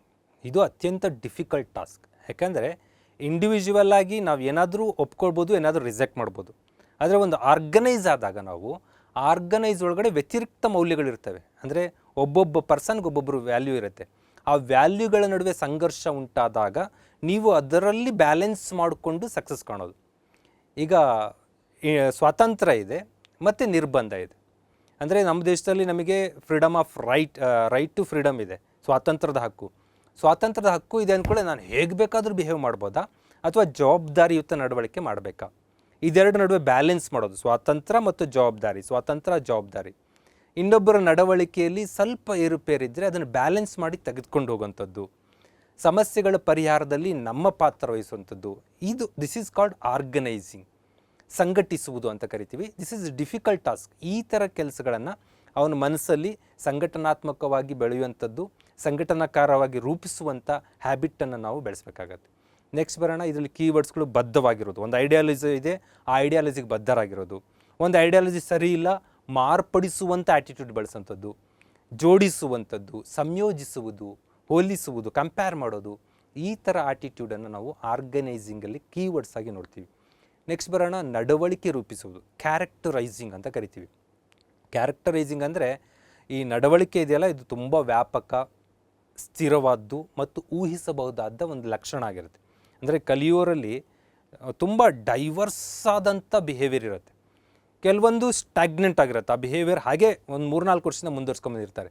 ಅಂಥ ಟೈಮಲ್ಲಿ ಮಕ್ಕಳಲ್ಲಿ ವೈಯಕ್ತಿಕ, ಸಾಮಾಜಿಕ, ಭಾವನಾತ್ಮಕ ಅಂಶಗಳ ನಡುವೆ ಒಂದು ಕ್ಯಾರೆಕ್ಟರ್ ರೂಪಿಸ್ಬೇಕಾಗತ್ತೆ ನಾವು. ಇದನ್ನು ನಡವಳಿಕೆ ರೂಪಿಸುವುದು ಅಂತ. ಅಂದರೆ ನಡವಳಿಕೆ ರೂಪಿಸೋದು ಅಂದರೆ ಯಾವಾಗಲೂ ಯಾರನ್ನೋ ಅನುಸರಿಸ್ತಾ ಇರೋ ಬದಲು ಸ್ವತಂತ್ರವಾಗಿ ಕೆಲಸ ಮಾಡುವಂಥ ಸ್ವಾವಲಂಬನೆ ಆ್ಯಟಿಟ್ಯೂಡನ್ನು ಬೆಳೆಸ್ಬೇಕಾಗತ್ತೆ. ಒಬ್ಬ ಹುಡುಗ ಇಂಟ್ರಾವರ್ಟ್ ಇದ್ದಾನೆ, ಇಂಟ್ರಾವರ್ಟ್ ಇರೋ ಹುಡುಗನನ್ನು ಇಂಟ್ರಾವರ್ಟ್ ಆಗೇ ಬಿಟ್ಬಿಟ್ರೆ ಅವನೊಂಥರ ಸೈಕೋ ಥರ ಆಗಿಬಿಡ್ತಾನೆ. ಅವನು ಗುಂಪು ಚಟುವಟಿಕೆಯಲ್ಲಿ ಭಾಗವಹಿಸೋದು, ಟೀಮ್ ವರ್ಕ್ ಮಾಡೋದನ್ನು ಕಲಿಸ್ಬೇಕಾಗತ್ತೆ. ಸಮಸ್ಯೆ ಪರಿಹರಿಸೋಲ್ಲಿ ವಸ್ತುನಿಷ್ಠವಾಗಿ, ಯಾವುದೋ ವ್ಯಕ್ತಿನಿಷ್ಠ ಅಲ್ಲ, ಎಲ್ಲರೂ ಸೇರ್ಕೊಂಡು ಒಂದು ಪ್ಲ್ಯಾನ್ ಮಾಡುವಂಥದ್ದು. ದೈನಂದಿನ ಆಧಾರದ ಮೇಲೆ ಮಾರಲ್ ಆ್ಯಕ್ಟಿವಿಟೀಸ್ಗಳನ್ನು ಮಾಡುವಂಥದ್ದು. ಅಂದರೆ ಒಬ್ಬ ವ್ಯಕ್ತಿಗೆ ನೈತಿಕತೆ, ತನ್ನ ವ್ಯಕ್ತಿ, ಸಮಾಜ ಮತ್ತು ಭಾವನೆ ಮೂರರ ನಡುವೆ ಬ್ಯಾಲೆನ್ಸ್ ಮಾಡ್ಕೋಬೇಕಾಗತ್ತೆ. ತಾನು ಮನಸ್ಸಿಗೆ ಬಂದಂಗೆ ಇರ್ತೀನಿ ಅಂತ ಅಂದರೆ ಹೇಗೆಗೋ ಬಿಹೇವ್ ಮಾಡೋಕ್ಕೆ ಸ್ಟಾರ್ಟ್ ಮಾಡ್ತಾರೆ. ಸೋಷಿಯಲ್ ಬಿಹೇವಿಯರ್ ಕೂಡ ಇಂಪಾರ್ಟೆಂಟ್ ಆಗುತ್ತೆ. ಸೋಷಿಯಲ್ ಇಂಟೆಲಿಜೆನ್ಸ್ ಕೂಡ ಅವರಲ್ಲಿ ಇರಬೇಕಾಗತ್ತೆ. ಇದು ಒಂದು ಬೆಸ್ಟ್ ನಡವಳಿಕೆ ರೂಪಿಸುವಂಥ ಮಾನದಂಡ ಆಗಿರುತ್ತೆ. ಇಲ್ಲಿ ಇಂಪಾರ್ಟೆಂಟ್ ಅಂದರೆ ಕಾರ್ಯನಿರ್ವಹಿಸುವುದು, ಪ್ರದರ್ಶಿಸುವುದು, ಪ್ರಭಾವ ಬೀರುವುದು, ಆಲಿಸುವುದು, ನಿರ್ವಹಿಸುವುದು, ಇವೆಲ್ಲ ಪ್ರಮುಖವಾದ ಕೀವರ್ಡ್ಸ್ಗಳಾಗಿ ನಾವು ನಡವಳಿಕೆ ರೂಪಿಸೋ ರಿಲೇಟೆಡಾಗಿ ಕ್ಯಾರೆಕ್ಟರೈಸಿಂಗಲ್ಲಿ ನೋಡ್ತಾ ಬರ್ತೀವಿ. ಓಕೆ ಸ್ನೇಹಿತರೆ, ಆ್ಯಂಡ್ ಲಾಸ್ಟ್ ಕೊನೆಯ ಡೊಮೈನ್ ಅಂತ ಅಂದರೆ ಸೈಕೋಮೋಟರ್ ಡೊಮೈನ್, ಮನೋಚಾಲಕ ವಲಯ, ಮನೋಕ್ರಿಯಾಜನ್ಯ ವಲಯ ಅಂತ ಏನು ಸಿಲೆಬಸ್ಸಲ್ಲಿದೆ ಅದು. ಹಸ್ತಚಾಲಿತ, ದೈಹಿಕ ಕೌಶಲ್ಯ, ಹೀಗೆಲ್ಲ ಬೇರೆ ಬೇರೆ ಎಕ್ಸಾಮ್ಗಳಲ್ಲಿ ಪದ ಬಳಸಿದ್ದಾರೆ. ಇದು ಸ್ಕಿಲ್ ಬೇಸ್ಡ್ ಆಗಿರುತ್ತೆ, ಕೌಶಲ್ಯ ಆಧಾರಿತ ಆಗಿರುತ್ತೆ. ಇಲ್ಲಿ ವೆರಿ ಸಿಂಪಲ್ ಏನಂತ ಅಂದರೆ ಸ್ಕಿಲ್ಲಲ್ಲಿ ವೇಗ, ಸ್ಪೀಡ್, ಎಷ್ಟು ಬೇಗ ಅಂದರೆ ಸ್ಕಿಲ್ ಅಂದರೆ ಈಗ ಟೈಪ್ ಮಾಡೋಕೆ ಕೊಡ್ತೀವಿ ಅಂತ ಇಟ್ಕೊಳ್ಳಿ. ವೆರಿ ಸಿಂಪಲ್, ಒಂದು ಪೇಜ್ ಟೈಪ್ ಮಾಡಬೇಕು, 10 ಜನ ಕೊಟ್ಟಿದ್ದೀವಿ. ಯಾರು ಹೆಚ್ಚು ಬೇಗ ಅದನ್ನು ಆ್ಯಕ್ಯುರೇಟಾಗಿ ಮಾಡಿಕೊಡ್ತಾರೋ, ನೋಡ್ರಿ ಅಲ್ಲಿ ಬೇಗ ಮಾಡಿಕೊಡೋದಷ್ಟೇ ಅಲ್ಲ, ಆ್ಯಕ್ಯುರೇಸಿ ಇರಬೇಕು.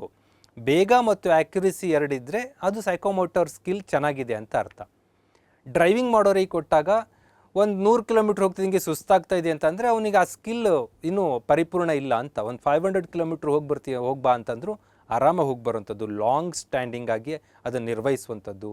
ಅಂದರೆ ಒಂದು ಯಂತ್ರವನ್ನು ಕೊಟ್ಟಾಗ ಈಸಿಯಾಗಿ ಆಪ್ರೇಟ್ ಮಾಡುವಂಥದ್ದು ಇರ್ಬೋದು.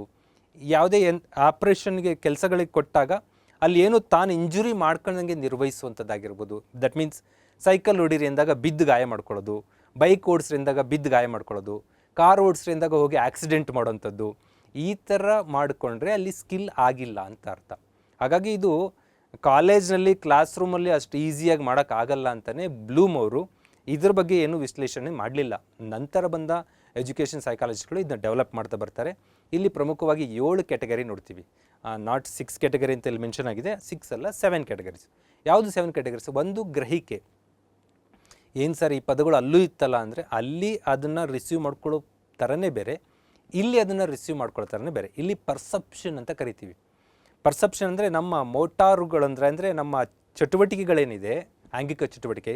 ಮೋಟಾರ್ ಅಂದರೆ ನೀವು ವೆಹಿಕಲ್ ಅನ್ಕೊಳ್ಳೋಂಗಿಲ್ಲ, ನಮ್ಮ ಆಂಗಿಕ ಚಟುವಟಿಕೆಗಳು ಸೆನ್ಸ್ ಸೂಚನೆಯನ್ನು ಫಾಲೋ ಮಾಡಬೇಕು. ಸೆನ್ಸ್ ಅಂದರೆ ಸಂವೇದನೆ. ಏನು ಕಣ್ಣು, ಕಿವಿ, ಮೂಗು, ನಾಲಿಗೆ, ಚರ್ಮ ಇದೆಯಾ, ಇದು ಈ ಸೆನ್ಸ್. ಇದರಿಂದ ಬರುವ ಸಿಗ್ನಲ್ಸ್ಗಳನ್ನು ತೆಗೆದುಕೊಂಡು ನಮ್ಮ ಚಟುವಟಿಕೆ ನಿರ್ವಹಿಸೋದು. ಉದಾಹರಣೆಗೆ ಈಗ ಯಾರೋ ಒಬ್ಬರು ಹಿಂಗೆ ಅಂತ ಇದ್ದಾರೆ, ಅಂದರೆ ಬಾ ಅಂತ ಅರ್ಥ. ಹಿಂಗೆ ಅಂತ ಇದ್ದಾರೆ, ಬಾಯ್ ಅಂತ ಅರ್ಥ. ಹಿಂಗೆ ಅಂತ ಇದ್ದಾರೆ, ಹೋಗು ಅಂತ ಅರ್ಥ. ಇದನ್ನು ಸಿಗ್ನಲ್ಸ್ಗಳನ್ನು ಕಣ್ಣಿನಿಂದ ರಿಸೆಪ್ಟ್ ಮಾಡಿಕೊಂಡು ನಾವು ಅದನ್ನು ಅಳವಡಿಸ್ಕೊತೀವಿ. ದಿಸ್ ಈಸ್ ಕಾಲ್ಡ್ ಗ್ರಹಿಕೆ. ಒಂದು ಚೆಂಡನ್ನು ಹಿಂಗೆ ಮೇಲೆ ಎಸ್ತಿದ್ದಾನೆ, ಎಸ್ದಾಗ ಅದು ಇಲ್ಲೇ ಬಂದುಬೀಳಲ್ಲ, ಅಲ್ಲೆಲ್ಲೋ ಬಂದುಬೀಳುತ್ತೆ. ಅದು ಇಷ್ಟು ದೂರದಲ್ಲಿ ಬಂದುಬೀಳುತ್ತೆ, ನಾನು ಅಲ್ಲಿಗೆ ಹೋಗಿ ಹಿಂಗೆ ಹಿಡ್ಕೊಂಡ್ರೆ ಕ್ಯಾಚ್ ಆಗುತ್ತದು ಅನ್ನೋದು ಕಲಿತಾರಲ್ಲ, ದಟ್ ಈಸ್ ಆಲ್ಸೋ ಪರ್ಸೆಪ್ಷನ್ ಆಗಿರುತ್ತೆ. ಹೀಗೆ ಪರ್ಸೆಪ್ಷನ್ 3-4 ಹಲವಾರು ಡೈಮೆನ್ಷನ್ಗಳಿದೆ.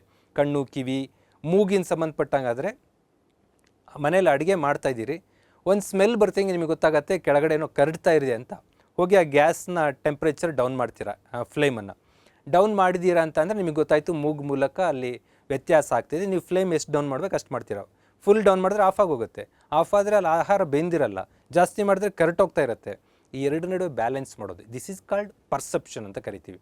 ಇಲ್ಲಿ ಆಯ್ಕೆ ಮಾಡುವುದು, ವಿವರಿಸುವುದು, ಪತ್ತೆ ಮಾಡುವುದು ಸೆನ್ಸ್ ಮೂಲಕ, ಈ ಎಲ್ಲ ಅಂಶಗಳು ಬರ್ತವೆ. ನೆಕ್ಸ್ಟ್ ಹೊಂದಿಸುವುದು, ಸೆಟ್ ಮಾಡೋದು ಅಂತ.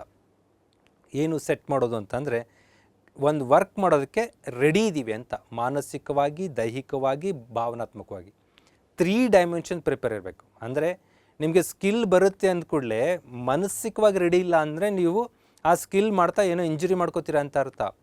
ಎಮೋಷ್ನಲಿ ಕರೆಕ್ಟ್ ಇಲ್ಲ ಅಂದರೆ ಒಬ್ಬರು ಮಾನಸಿಕವಾಗೂ ಸರಿ ಇದ್ದಾನೆ, ದೈಹಿಕವಾಗೂ ಸರಿ ಇದ್ದಾನೆ, ಅವನಿಗೇನೋ ಭಾವನಾತ್ಮಕವಾಗಿ ಡಿಸ್ಟರ್ಬ್ ಆಗಿದೆ ಅಂದರೂ ಕೂಡ ಕಾರ್ ಡ್ರೈವರ್ ಆಕ್ಸಿಡೆಂಟ್ ಮಾಡೋ ಪಾಸಿಬಿಲಿಟಿ ಇರುತ್ತೆ. 3 ಥರ ಸಿದ್ಧತೆಗಳಾಗುವ ಮನಸ್ಥಿತಿ ಇದೆಯಲ್ಲ, ಇದನ್ನು ಸೆಟ್ ಅಂತ ಕರಿತೀವಿ. ಮೆಂಟಲಿ, ಫಿಸಿಕಲಿ ಆ್ಯಂಡ್ ಎಮೋಷ್ನಲಿ ಈ ಮ್ಯಾಚ್ ಆಗಬೇಕು, ಈ ಸೆಟ್. ಇಲ್ಲಿ ಸಿಂಪಲ್ ಅಂದರೆ ಉತ್ಪಾದನಾ ಪ್ರಕ್ರಿಯೆಯ ಹಲವು ಹಂತಗಳನ್ನು ತಿಳ್ಕೊಂಡು ಏನೇನು ಮಾಡಬೇಕು ಆ ಎಲ್ಲದನ್ನೂ ಕರೆಕ್ಟಾಗಿ ಜಡ್ಜ್ ಮಾಡಿ ಕಾರ್ಯನಿರ್ವಹಿಸುವುದು. ಒಬ್ಬರ ಸಾಮರ್ಥ್ಯ ಮತ್ತು ಮಿತಿ. ಒಬ್ಬ ವ್ಯಕ್ತಿ ತುಂಬ ಎಫಿಷಿಯೆಂಟಾಗಿ ಕೆಲಸ ಮಾಡ್ತಾನೆ, ಒಬ್ಬ ವ್ಯಕ್ತಿ ಸ್ವಲ್ಪ ಕಡಿಮೆ ಕೆಲಸ ಮಾಡ್ತಾನೆ. ಒಬ್ಬ ವ್ಯಕ್ತಿಯಲ್ಲೇ ಕೆಲವೊಂದು ವಿಚಾರದಲ್ಲಿ ಒಳ್ಳೆ ಸಮರ್ಥನಿದ್ದಾನೆ, ಕೆಲವೊಂದು ವಿಚಾರದಲ್ಲಿ ಸಮ್ ಲಿಮಿಟೇಷನ್ಸ್ ಇದೆ. ಅಂದರೆ ಒಬ್ಬ ಒಳ್ಳೆ ಟೀಚರ್ ಕ್ಲಾಸ್ ಮುಗಿದ್ಕೊಳ್ಳೆ ಹೊರಗಡೆ ಹೋಗಿ ಸಿಗರೇಟ್ ಸೇರ್ತಾ ಇದ್ದಾರೆ ನಿಂತ್ಕೊಳ್ಳಿ, ಕ್ಲಾಸ್ ರೂಮಿಗೆ ಬಂದರೆ ಬೆಸ್ಟ್ ಟೀಚರ್, ಹೊರಗಡೆ ಹೋದರೆ ದಮ್ ಹೊಡಿತಾರೆ. ಇದು ಒಬ್ಬರ ಸಾಮರ್ಥ್ಯ ಇದೆ, ಅವ್ರದ್ದು ಮಿತಿ ಇದೆ. ಇದನ್ನು ಐಡೆಂಟಿಫೈ ಮಾಡೋವಂಥದ್ದು. ಅಂದರೆ ಇಲ್ಲಿ ನಾನು ಭಾವನಾತ್ಮಕಕ್ಕೆ ಬಂತಿದ್ದು, ನಾನು ಹೇಳಿದ ಎಕ್ಸಾಂಪಲ್ಲು ಒಬ್ಬರ ಎಬಿಲಿಟಿ, ಅವನಿಗೆ ಏನು ಕೆಲಸ ಕೊಡಬೇಕು, ಏನು ಕೊಡಬಾರ್ದು. ಅಂದರೆ ಗಾರ್ಮೆಂಟ್ ಇದೆ ಇಟ್ಕೊಳ್ಳಿ, ಸಿಂಪಲ್.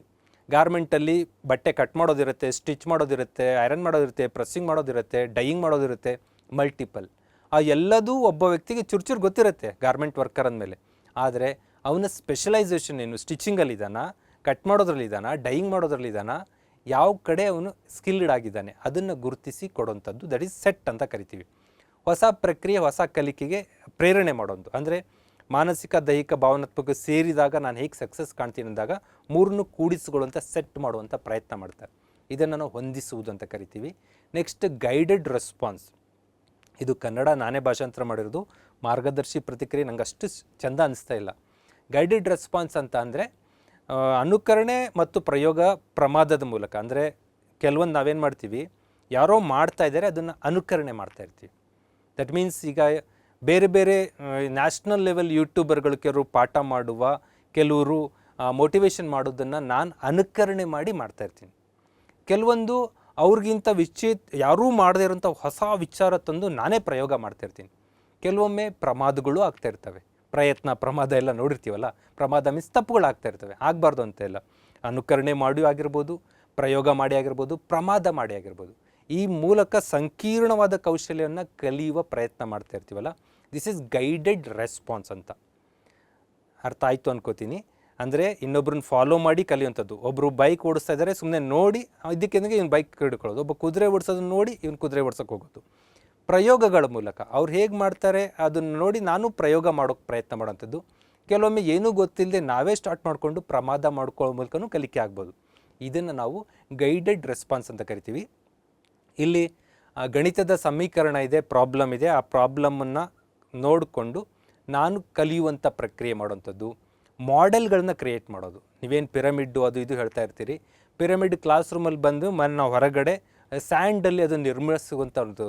ಆ್ಯಂಡ್ ಬೋಧಕರು ಸನ್ನೆ ಮಾಡಿದಾಗ ಅವಕ್ಕೆಲ್ಲ ನಾವು ರೆಸ್ಪಾನ್ಸ್ ಮಾಡೋದು. ಇವೆಲ್ಲ ಗೈಡೆಡ್ ರೆಸ್ಪಾನ್ಸ್ಗಳಾಗಿರ್ತವೆ.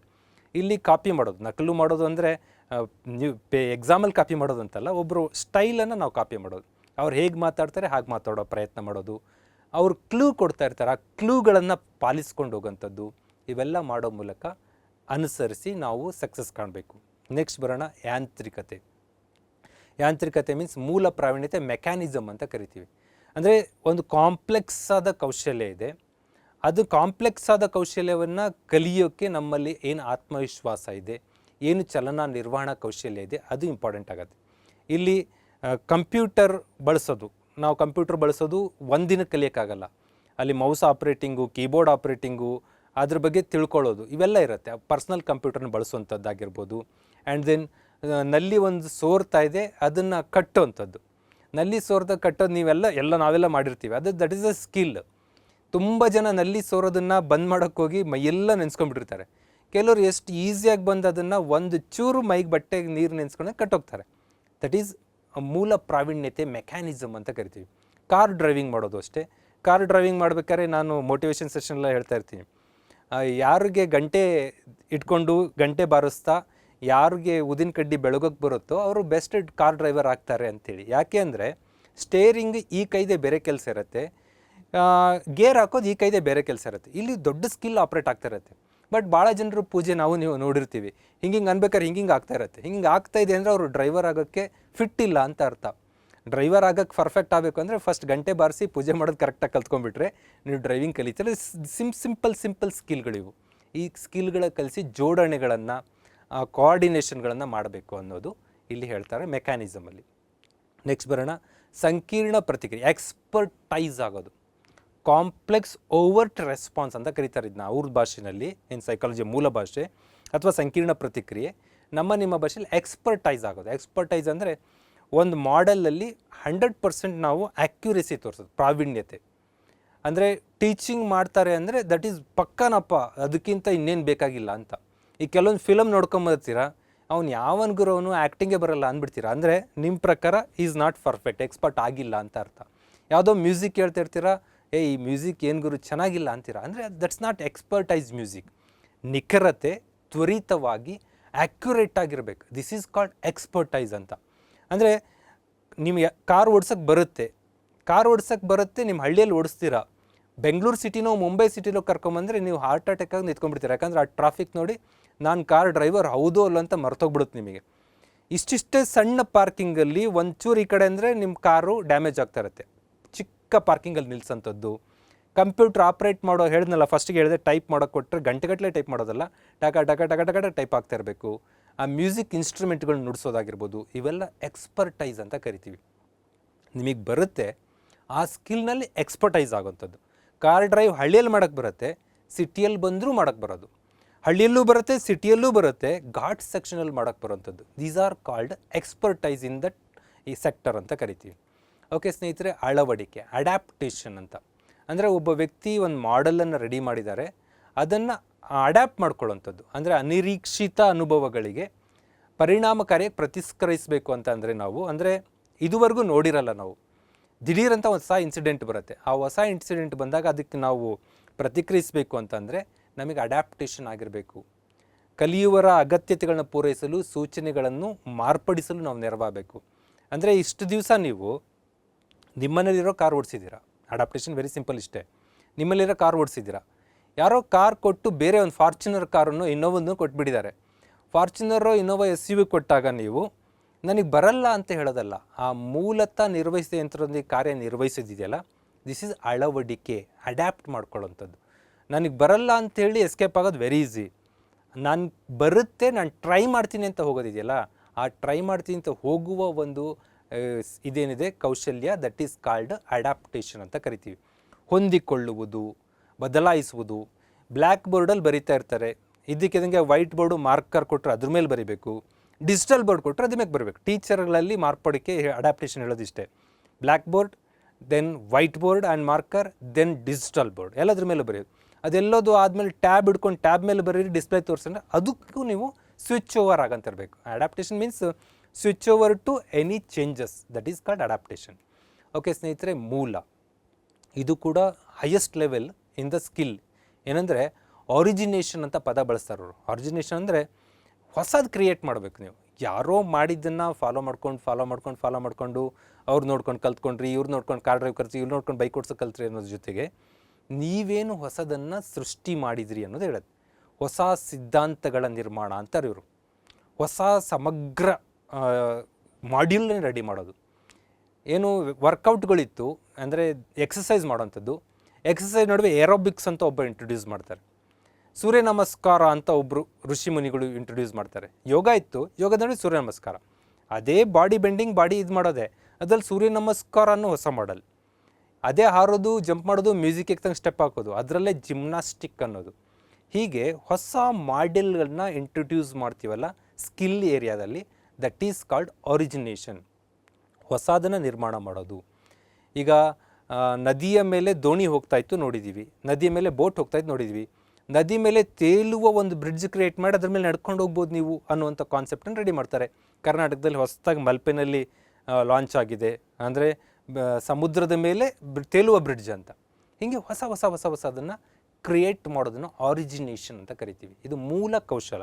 ಒಂದು ತೇಲುವ ಬ್ರಿಡ್ಜ್ ನಿರ್ಮಾಣ ಮಾಡಬೇಕಂದ್ರೆ ನೀವು ಸ್ಕಿಲ್ ಬೇಕಾಗತ್ತೆ. ಆ ಎಲ್ಲ ಕೌಶಲ್ಯಗಳು ಹೀಗೆ ಹಲವು ಮಾಡೆಲ್ಗಳನ್ನು ನಾವು ನೋಡ್ತಾ ಬರ್ತೀವಿ. ಸ್ನೇಹಿತರೆ, ಎಲ್ಲದನ್ನೂ ನಾನು ರಿಪೀಟ್ ಮಾಡೋಕ್ಕಾಗಲ್ಲ, ಜಸ್ಟ್ ಗ್ಲ್ಯಾನ್ಸ್ ಮಾಡ್ಕೊಂಬಂದಿದ್ದೀನಿ. ಅಂದರೆ ಮೊದಲ ಮಾಡೆಲ್ 6 ಥರದ್ದಿರುತ್ತೆ, ಎರಡನೇದು 5 ಥರದ ಲೆವೆಲ್ ಇರುತ್ತೆ, ಮೂರನೇ ಸ್ಕಿಲ್ ಸೆಕ್ಟರಲ್ಲಿ 7, 6, 5, 11, 18 ಟೈಪ್ಸ್ಗಳನ್ನು ಡಿಸ್ಕಸ್ ಮಾಡಿದ್ದೀನಿ. ಕೀವರ್ಡ್ಸ್ಗಳನ್ನು ಹೆಚ್ಚು ಚರ್ಚೆ ಮಾಡೋಕ್ಕಾಗಿಲ್ಲ, ಯಾಕಂದರೆ ಟೈಮ್ ತುಂಬ ಕಡಿಮೆ ಇದೆ. ನಿಮಗೆ ಓದಿದರೆ ಅರ್ಥ ಆಗುತ್ತೆ. You are all teachers. ನಾನು ನಿಮ್ಮ ಜೊತೆ ಒಬ್ಬ ಸೀನಿಯರ್ ಟೀಚರ್ ಅಷ್ಟೇ, ಇನ್ನೇನೂ ಇಲ್ಲ. ಹಾಗಾಗಿ ಚೆನ್ನಾಗಿ ಓದ್ಕೊಳ್ಳಿ. ಇನ್ಯಾವುದಾದ್ರೂ ನಿಮಗೆ ಸೈಕಾಲಜಿ ವಿಚಾರದಲ್ಲಿ ಟಾಪಿಕ್ ಬೇಕು ಅಂದರೆ ಕಮೆಂಟ್ ಮಾಡಿ. I try to come with that topic. ಯಾಕಂದರೆ ನಿಮ್ಮೆಲ್ಲರ ಸಕ್ಸಸ್ ಬಯಸ್ತಾ ಇರ್ತೀವಿ ನಾವು. ಜೊತೆಗೆ ಕರ್ನಾಟಕದ the expert in education psychology Vamadevappa sir ಕೂಡ ಲೈವಲ್ಲಿ ಜಾಯ್ನ್ ಆಗೋ ಸಾಧ್ಯತೆ ಇದೆ ಈ ವೀಕಲ್ಲಿ. ನಿಮ್ಗೇನು ಡೌಟ್ಸ್ಗಳಿದ್ದರೆ ಅಂಥ ಡೌಟ್ಸ್ಗಳನ್ನೂ ಈ ವಿಡಿಯೋ ಕೆಳಗೆ ಕಾಮೆಂಟ್ ಮಾಡಿ, ಅದನ್ನು ಸರ್ ಜೊತೆ ಡಿಸ್ಕಸ್ ಮಾಡೋಣ. ಒಟ್ಟಾರೆ ನಿಮ್ಮ ಗೆಲುವು ನಮ್ಮ ಆಸೆ. Thank you so much. Bye bye.